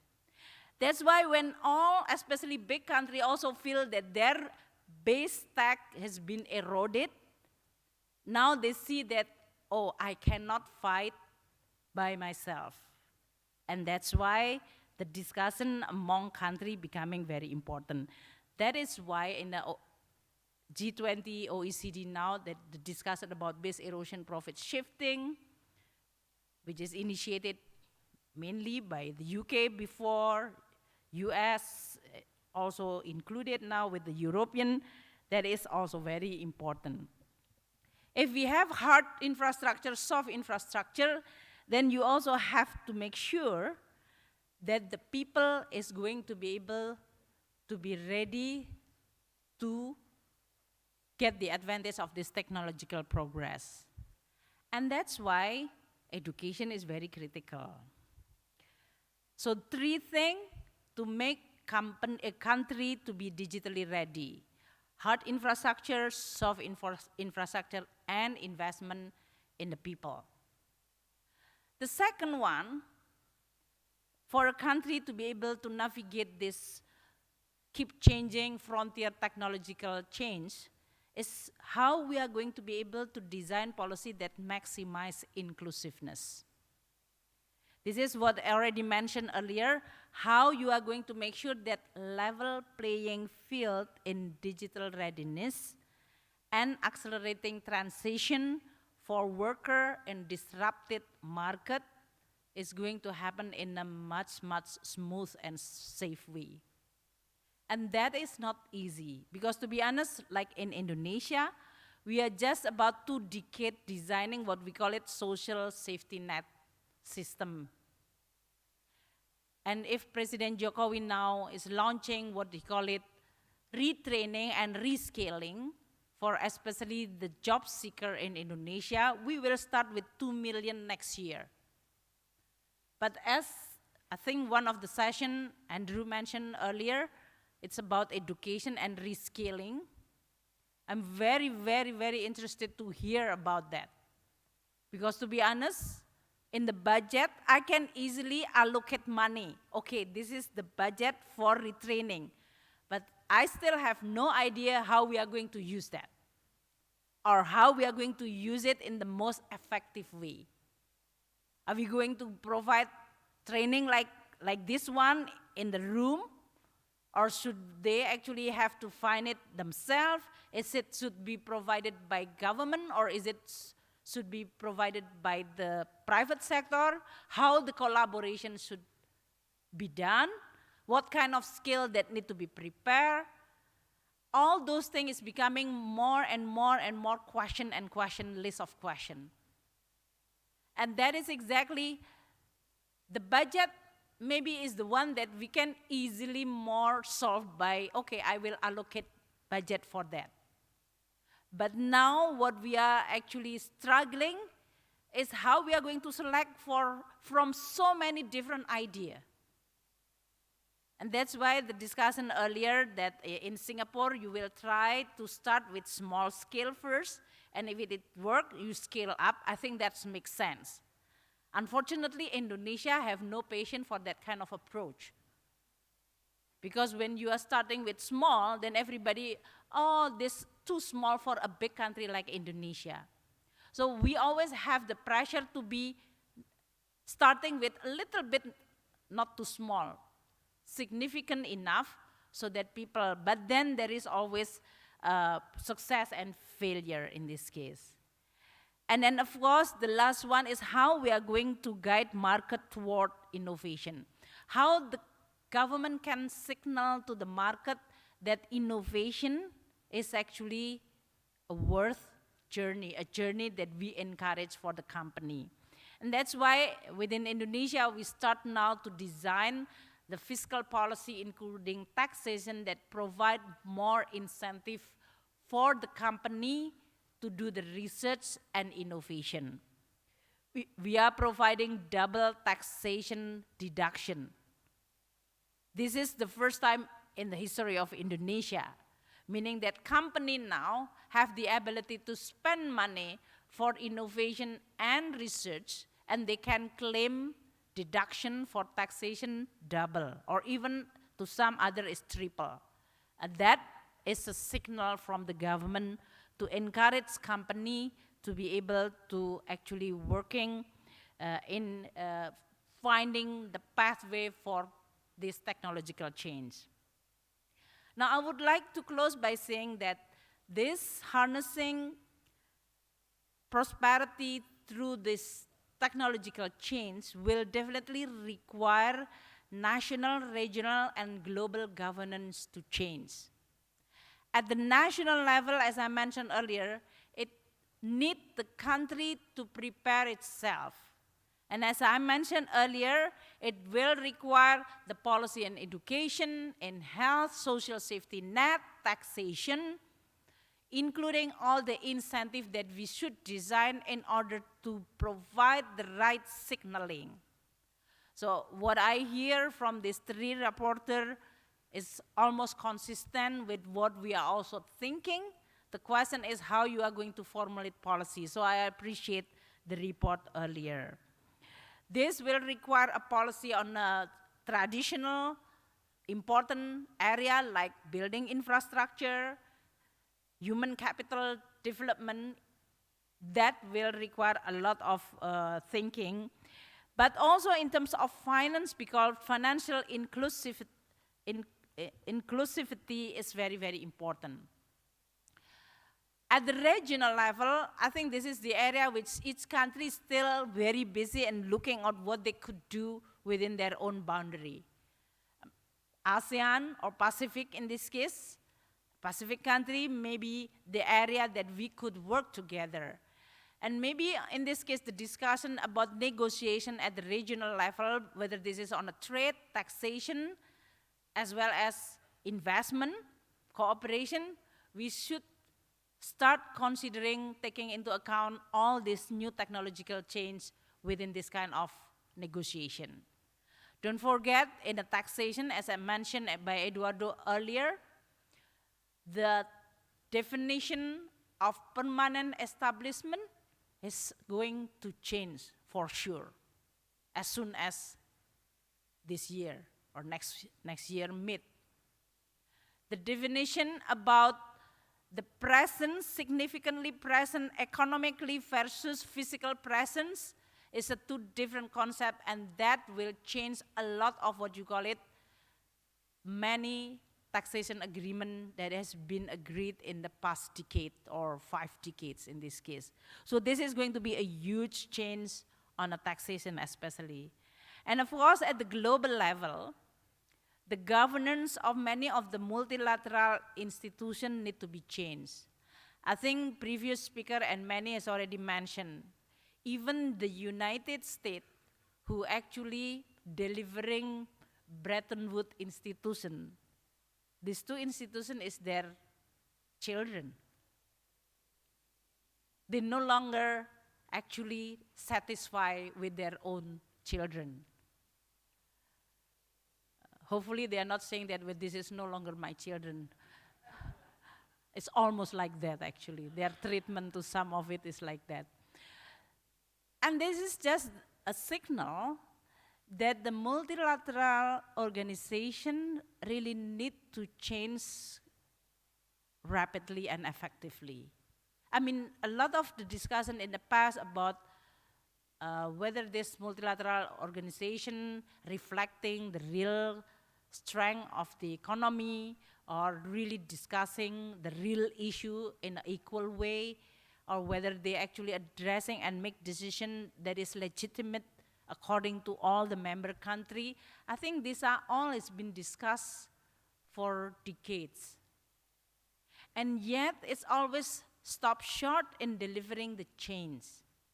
Until each country who even have the original ownership of this multilateral organization, their own political constituents no longer see this as an institution who can deliver a good policy or a good design of what you call it globalization, which is being seen as fair and just. So this is really a wake-up call. As we all know, the history of the world, the one who's going to be destroyed first is always the biggest and the one which is not changed, like dinosaurs. But amoeba has survived. So we know that history, we know that story, we know that lesson.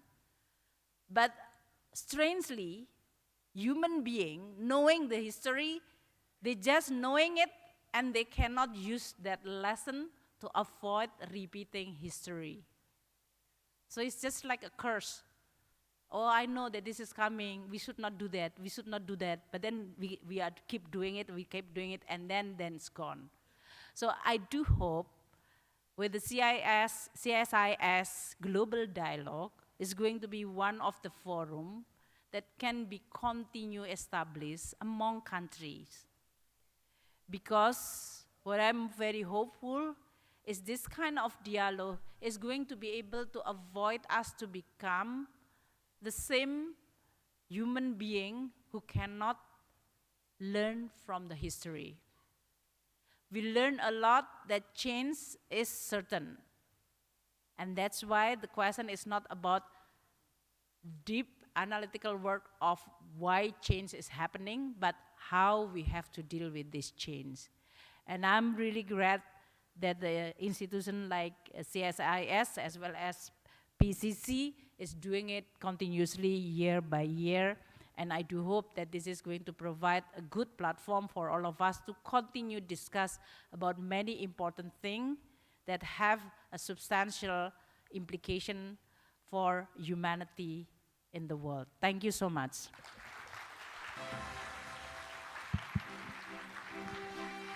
Thank you, Minister. I would like to invite Mr. Yusuf Wanandi to give a token of appreciation to Minister Sri Mulyani Indrawati and have a photo session together afterwards.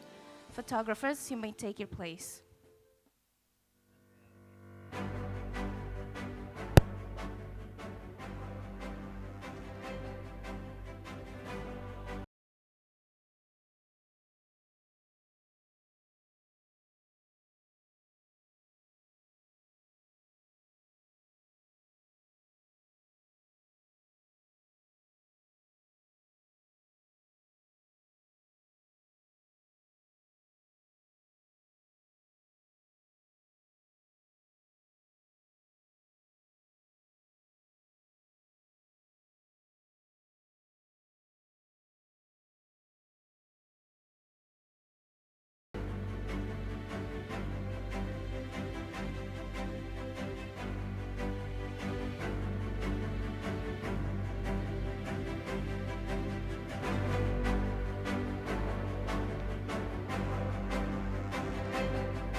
Before we proceed to the closing session, we will still finish a plenary session for wrap up and way forward.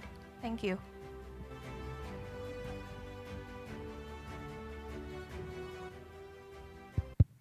Do we have any Slido questions? Slido. Slido questions. Photo, selfie.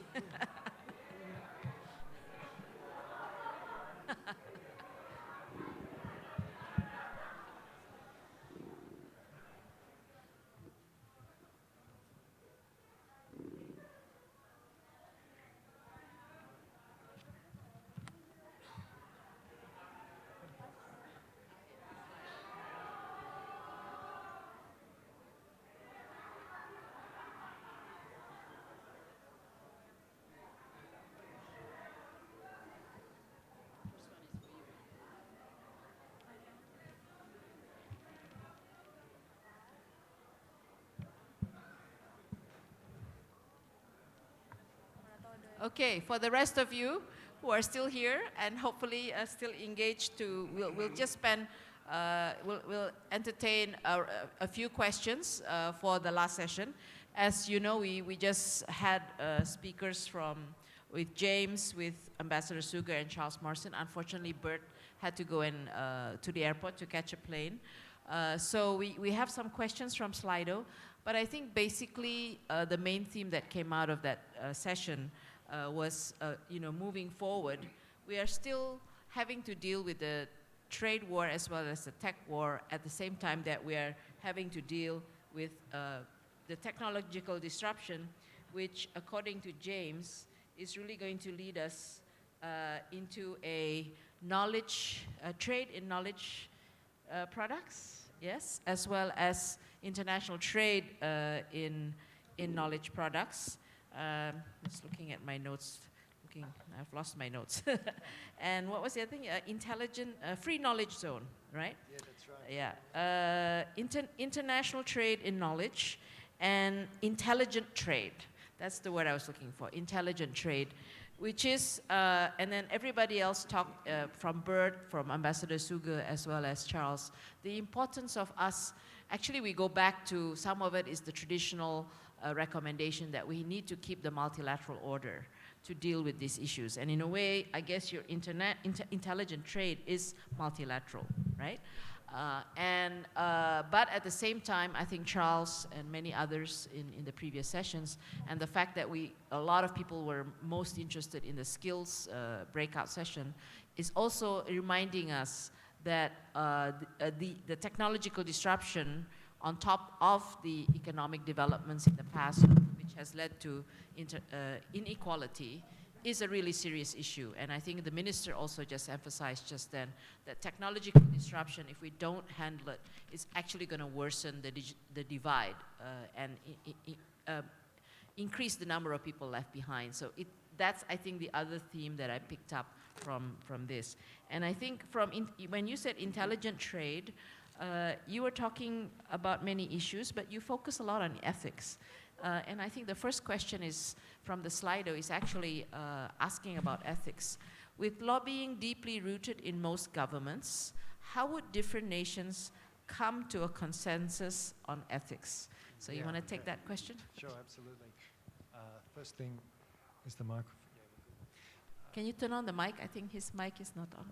Yeah, I think is it we're on? good. Oh, good, okay. Okay, great to go. So I think there's two questions here. The first one is about lobbying, and we have to accept lobbying as a fact of life. And what my recommendation was in the presentation is that we make sure that when lobby groups operate, they can't go to a small number of people and lobby in secret, effectively, a small group of people who are going to make decisions affecting the entire nation. And instead, we should make ethics groups answerable to the broader government. So ethics should be rooted in law. So if a lobby group wants to operate, it has to lobby the entire country. And so this becomes a national discussion.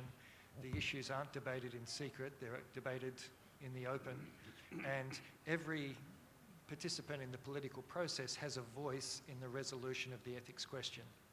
And so I think by broadening participation in the ethical discussion, we avoid the problem where a small number of people can behind closed doors, come to arrangements which aren't resolved for the benefit of the entire nation. So I think that's the way we address the ethics question.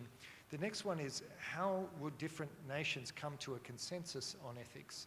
And I think the answer here is, when we design ethics frameworks, it's not so much the question, how do we arrive at consensus? The more important ethical question is, understanding that we can't reach consensus, how do we deal with our differences in a peaceful way, in a cooperative way? Because every ethical system at its root must take a pluralistic perspective and allow each of the participants to define their own value systems. And this means necessarily that there'll be different views on values, there'll be different value systems. The question is then, how do these value systems that, without reaching consensus, how can they still interact productively? So I think that's the answer on that one. We don't look for consensus, we look for peaceful ways of resolving the lack of consensus.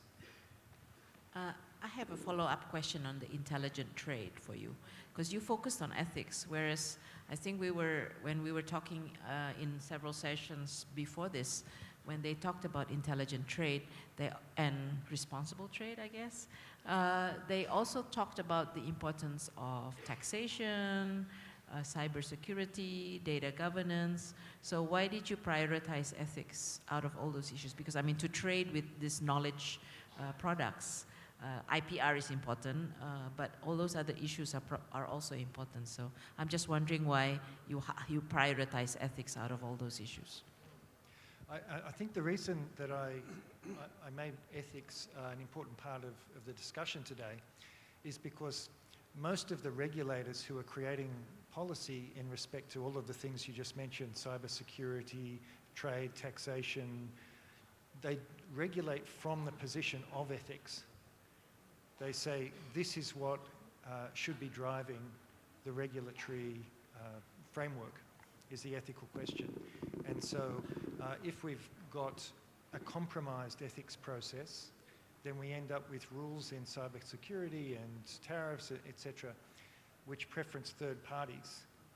And so unless we get the ethics question right, we can't get anything else right. And that's why it's so central. Okay, yes, I got it.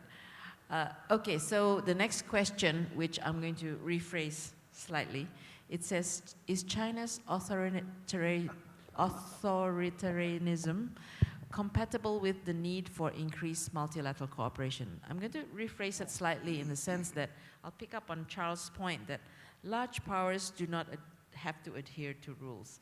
So basically, all three of you can answer this question. You know, we all advocating to maintain, retain, strengthen, and improve the multilateral order, you know, whether it's in trade, whether it's in intelligent trade. But we know that there are those who are not really wanting to be in that order, or have, as the minister said, have actually disowned their own children, so to say. So how, as a region, should we be going forward, you know? Do we leave them out? Do we wait for them to come back? Or what should we be doing? You know, we don't want to have a two-technology zone, for instance. Okay. It would be against your, what was it, zone? Free knowledge zone. It would be against your free knowledge zone. So all three of you can answer that. Maybe Ambassador Su go first. Okay, thank you very much, Mari. Mari is a very top organizer. She's also a good diplomat. She was going to try to rephrase that a little bit, but actually I'll answer directly that question. Actually, there are so many ways to address Chinese government. This one is fairly mild. Well, when I was educated in the West as well, I remember in the United States when my professors asked, okay, what can we do? Finish a task. So give us two things. Give us time, give me money. In China, you know what we say? Believe in the support of the broad masses of the people and believe in the correct leadership. So long, it's for the decisions. No matter whether they are made in a democracy, maybe it takes years, takes a lengthy decision-making process. So long as it's the correct decision in the interests of the broad masses of the people. And for instance, China now has, we say, for China's super fast trends, we need 6 horizontal ones. We need 8 vertical ones.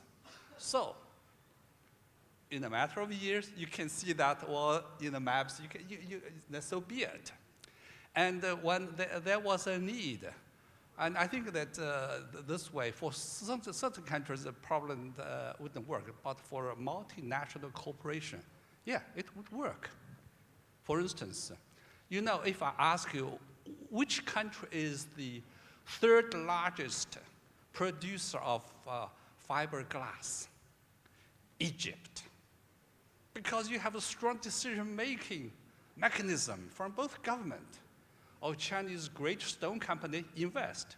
Egypt, what do they have? They have people, they have rocks. And also we have the German participation because they have the platinum dye. That is you have the melted rocks and they go through the dye to make glass fiber. So it's a multinational cooperation. It works. And also people, just now you mentioned Ethiopia. I went to the shoe factory.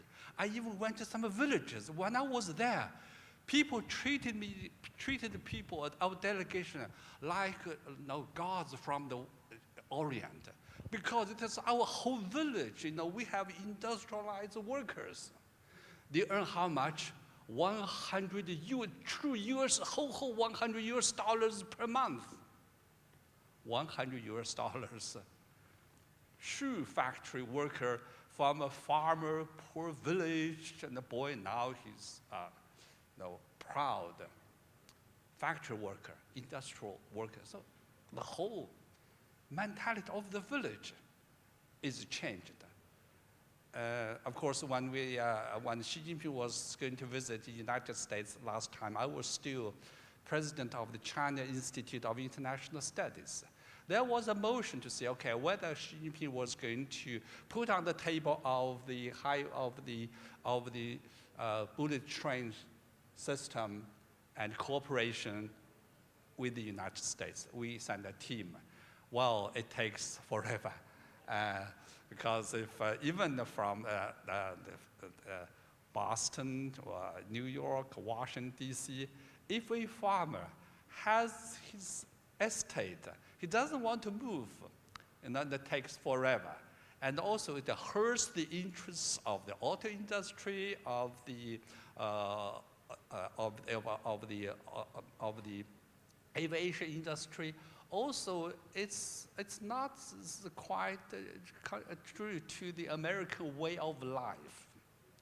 So finally, the plan was dropped. So China began to cooperate with the United States in 4 areas, producing city railroad cars: Boston, Springfield, Los Angeles, and Houston. So what I'm saying is that you need a hastened decision-making process, so long as it's good, it represents the interests, so long as it's what the people want. And probably it would work in some cases, probably not all cases, but it would certainly work in some cases. Thank you very much. It says time up here, so maybe I do get the last word after all. But I just say that, our problems are global. The way we're organized is still in nation states. And it's hard enough to have multilateral cooperation in even a small area like, say, Europe.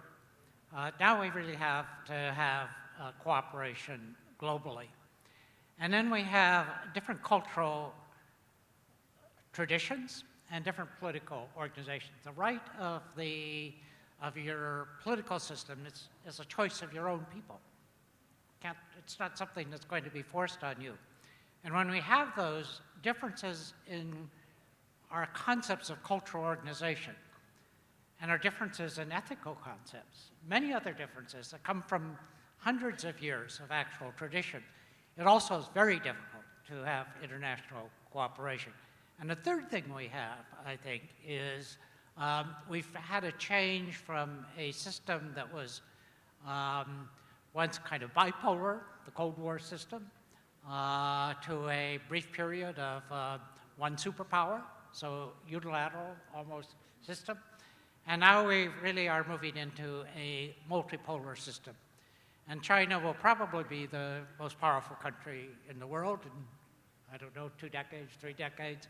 But the point is that China will never be as powerful vis-a-vis the rest of the world as the United States was in the past. And so we have a fragmentation of power.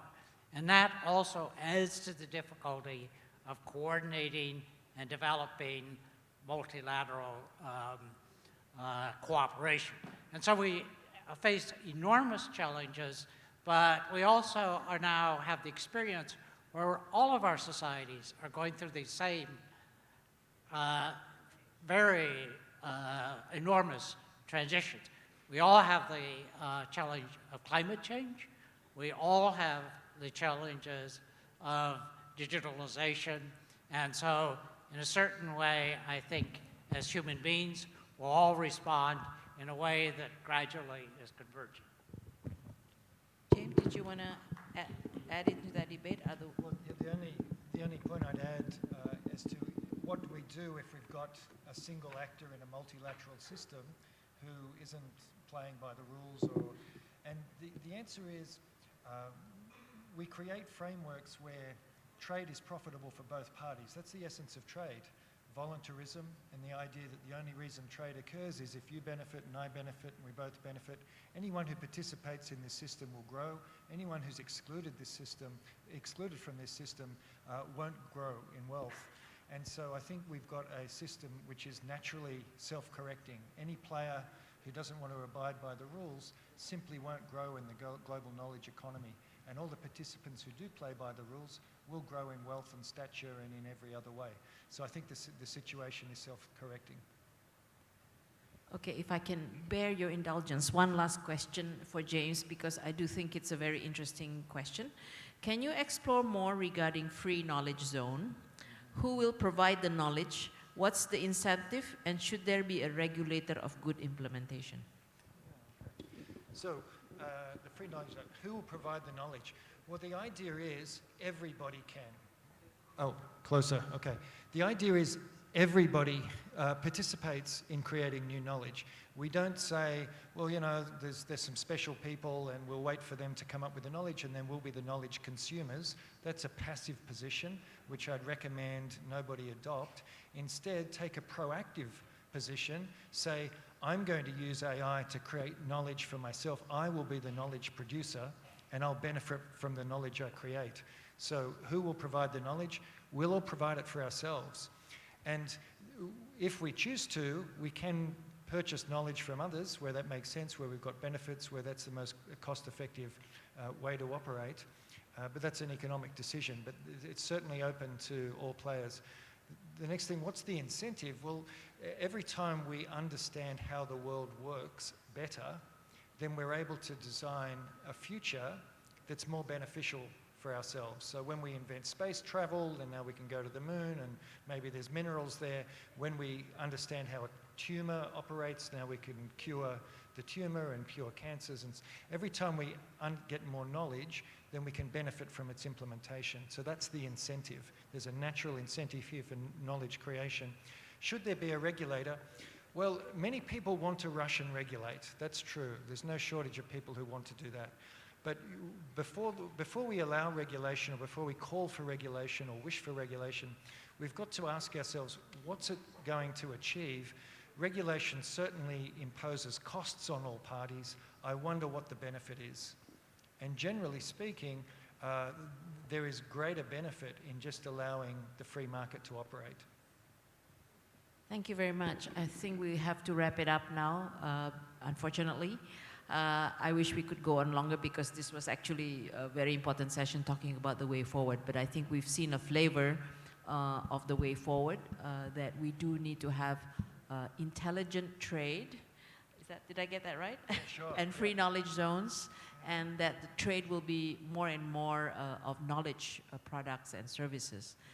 And that means, I think, linking to the results of, to the speeches by Ambassador Suga, Bert, as well as Charles Morrison, that, you know, we do need to pay attention to the order that we're going to have, and it does need to be multilateral. But we know that there are disruptions in that multilateral order, and it is not necessarily because of Trump, I think you were saying, that there are the weaknesses in the system that we do need to address. And I think, mention the three that would make besides the ethics issue, which I think is very important, in the trade area, in the discussions that we have in the PECC, it's going to be IPR, competition policy, and data governance, which Jose summarized and which was reinforced by the minister.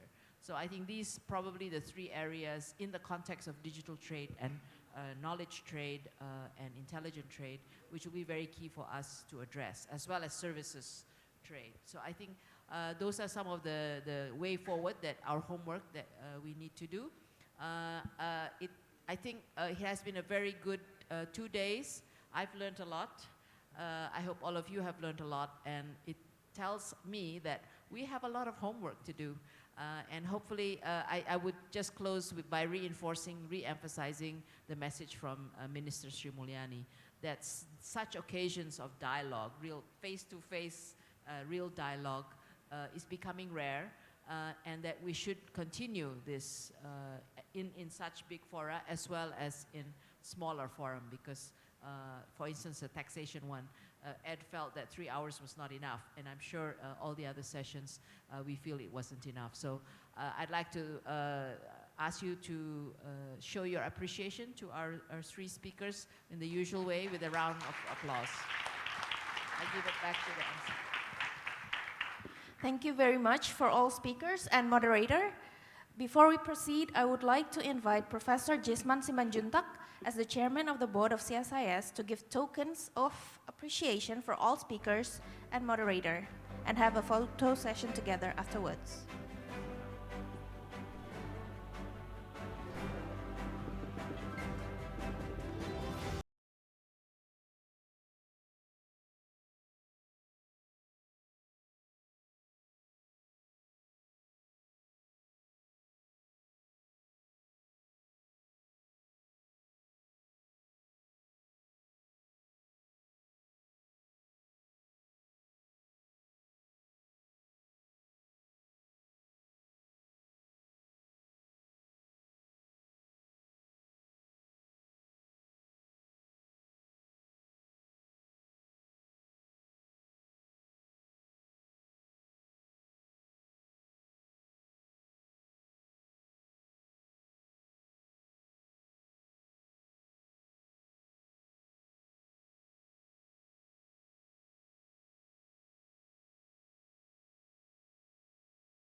Thank you, speakers and professor. Ladies and gentlemen, we have reached to the closing session of the event today. I would like to lastly invite Dr. Yose Rizal Damuri as co-chair of Indonesia National Committee for Pacific Economic Cooperation Council and head of Department of Economics at Csis Indonesia. Doctor, the floor is yours.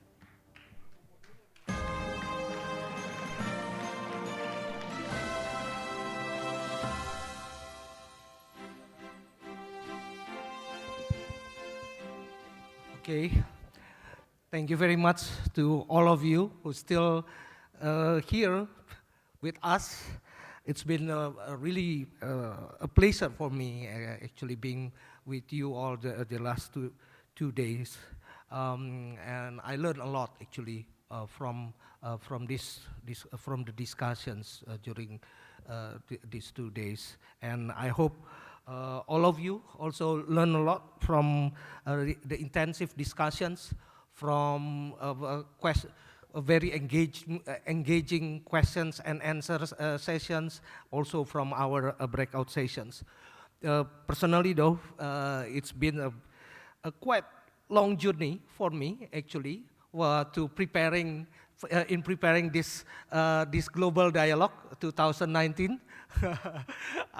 We start the discussions about about the theme and about the coverage. I think since the early this year, in January or even before, with Bu Mari, Pak Yusuf, Pak Jisman, Eduardo, and others in PCC committee.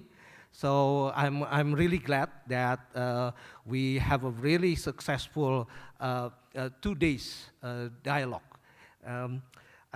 This is my last task actually for our global dialogue, to give some kind of summary to what we've discussed so far.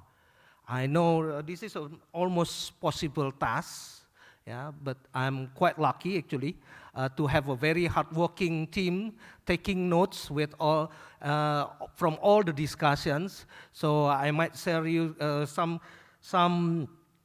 point actually that maybe quite interesting for us to think about later on after we close our event. As you know, yesterday we have a very, in my opinion, surprising performance from Sophia, the robot.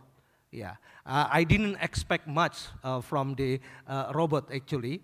I know the artificial intelligence is very quite advanced at the moment, but the performance really give me an opening eye on what the levels at the moment. But of course, other discussion, especially from the plenary sessions, provide us also on the landscape of the new technology frontiers. One of the point that I took very carefully in the discussions during plenary session is that maybe we should not concern much about how the negative effect of AI, but rather it's open up a lot of possibility, and there are many things, many potential that we can realize in the future. And the same feeling, the same optimisms can be also considered in the plenary session too, when we're talking about deep economic impact of the technology revolutions. Professor Richard Baldwin, for example, mentions about how the globalizations might shift from the manufacturing base, from the global value chain in manufacture and industry toward the services-led development. I like the term, and I guess for us in Indonesia, it's quite important, quite relevant to realize that services might be the future of the economic development.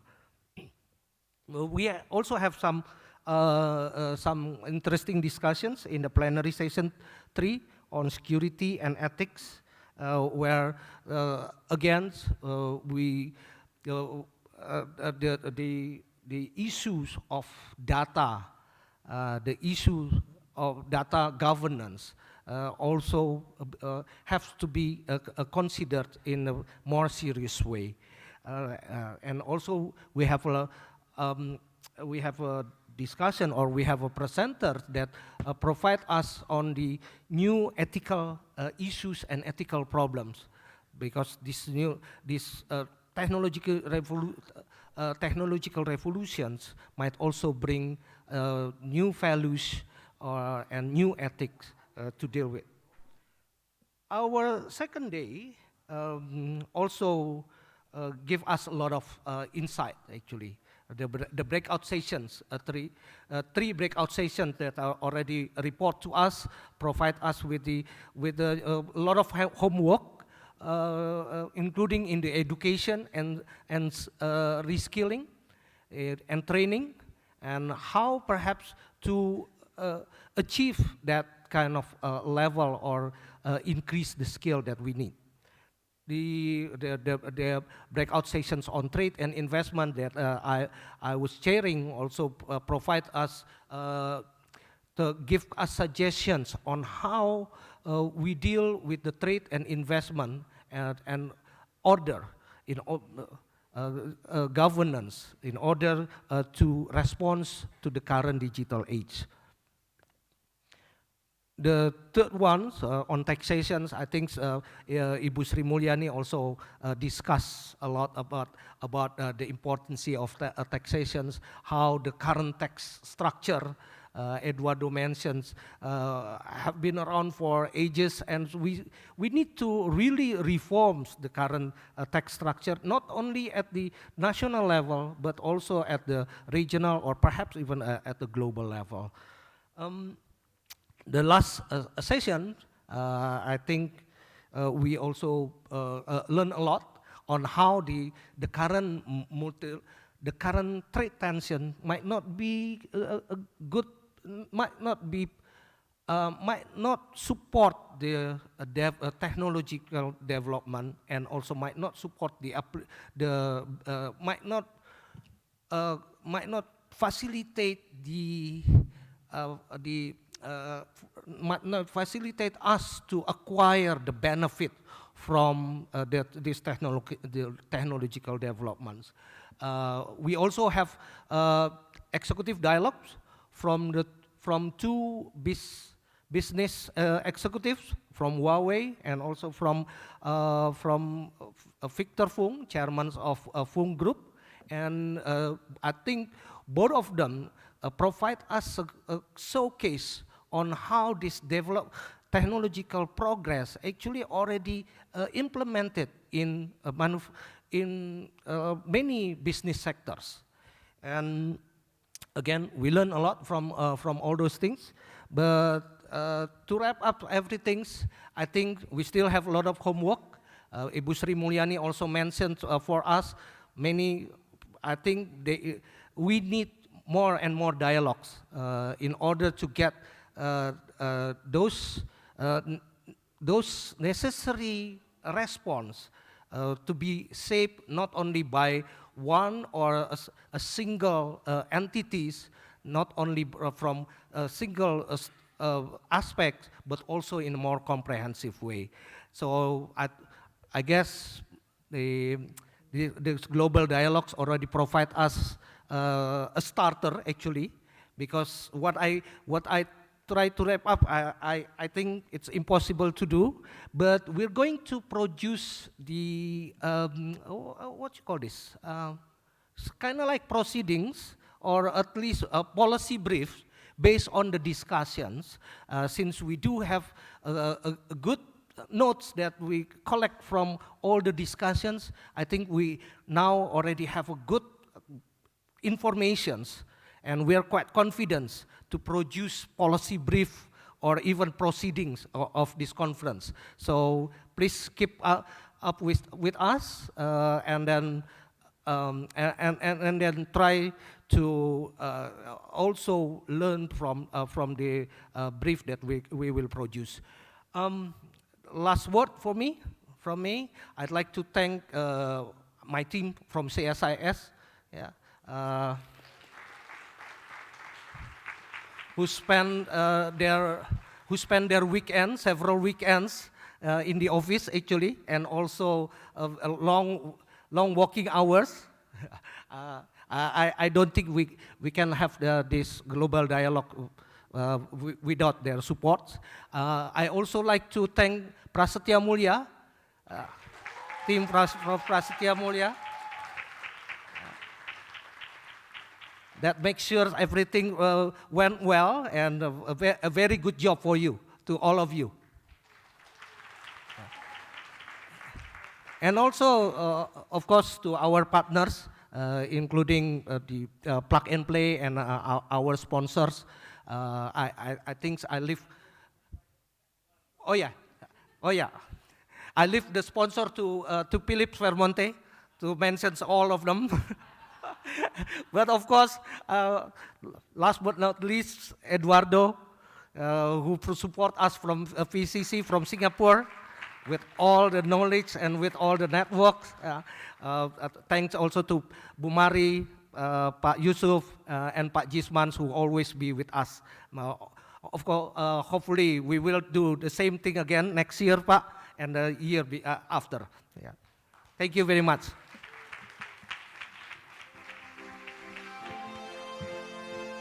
Thank you, Dr. Damuri.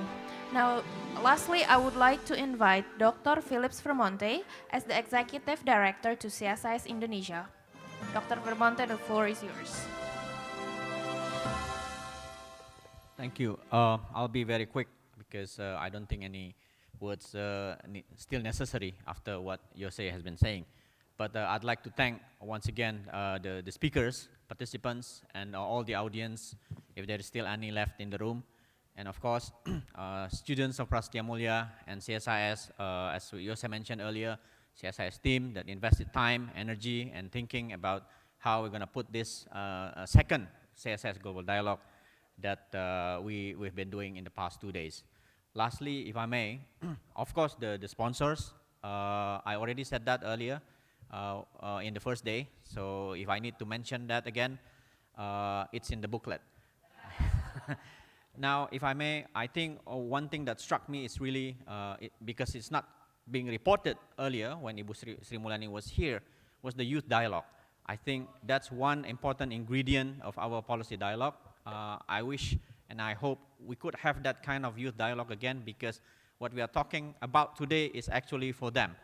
And then looking at their participation this morning, this ballroom, because we were sitting in the front, but when you look at to the back, the ballroom was full.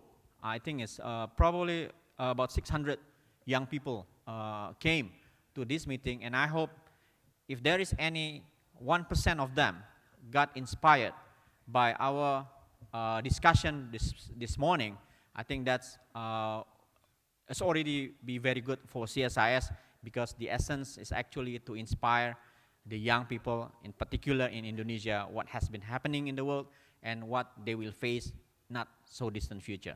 So once again, thank you for speakers coming from overseas. Safe trip back home. And then I wish we could meet you again next year here at CSIS Global Dialogue 2020, if we can do that once again. Thank you. Thank you, Dr. Vermonte. We have come to the end of the 2019 CSIS Global Dialogue, Harnessing Frontier Technologies, Redesigning National, Regional, and Global Architecture. This event is organized by the CSIS Indonesia in collaboration with the PECC. We also would like to express our appreciation to our co-organizers, Universitas Prasetya Mulya and Plug and Play Indonesia.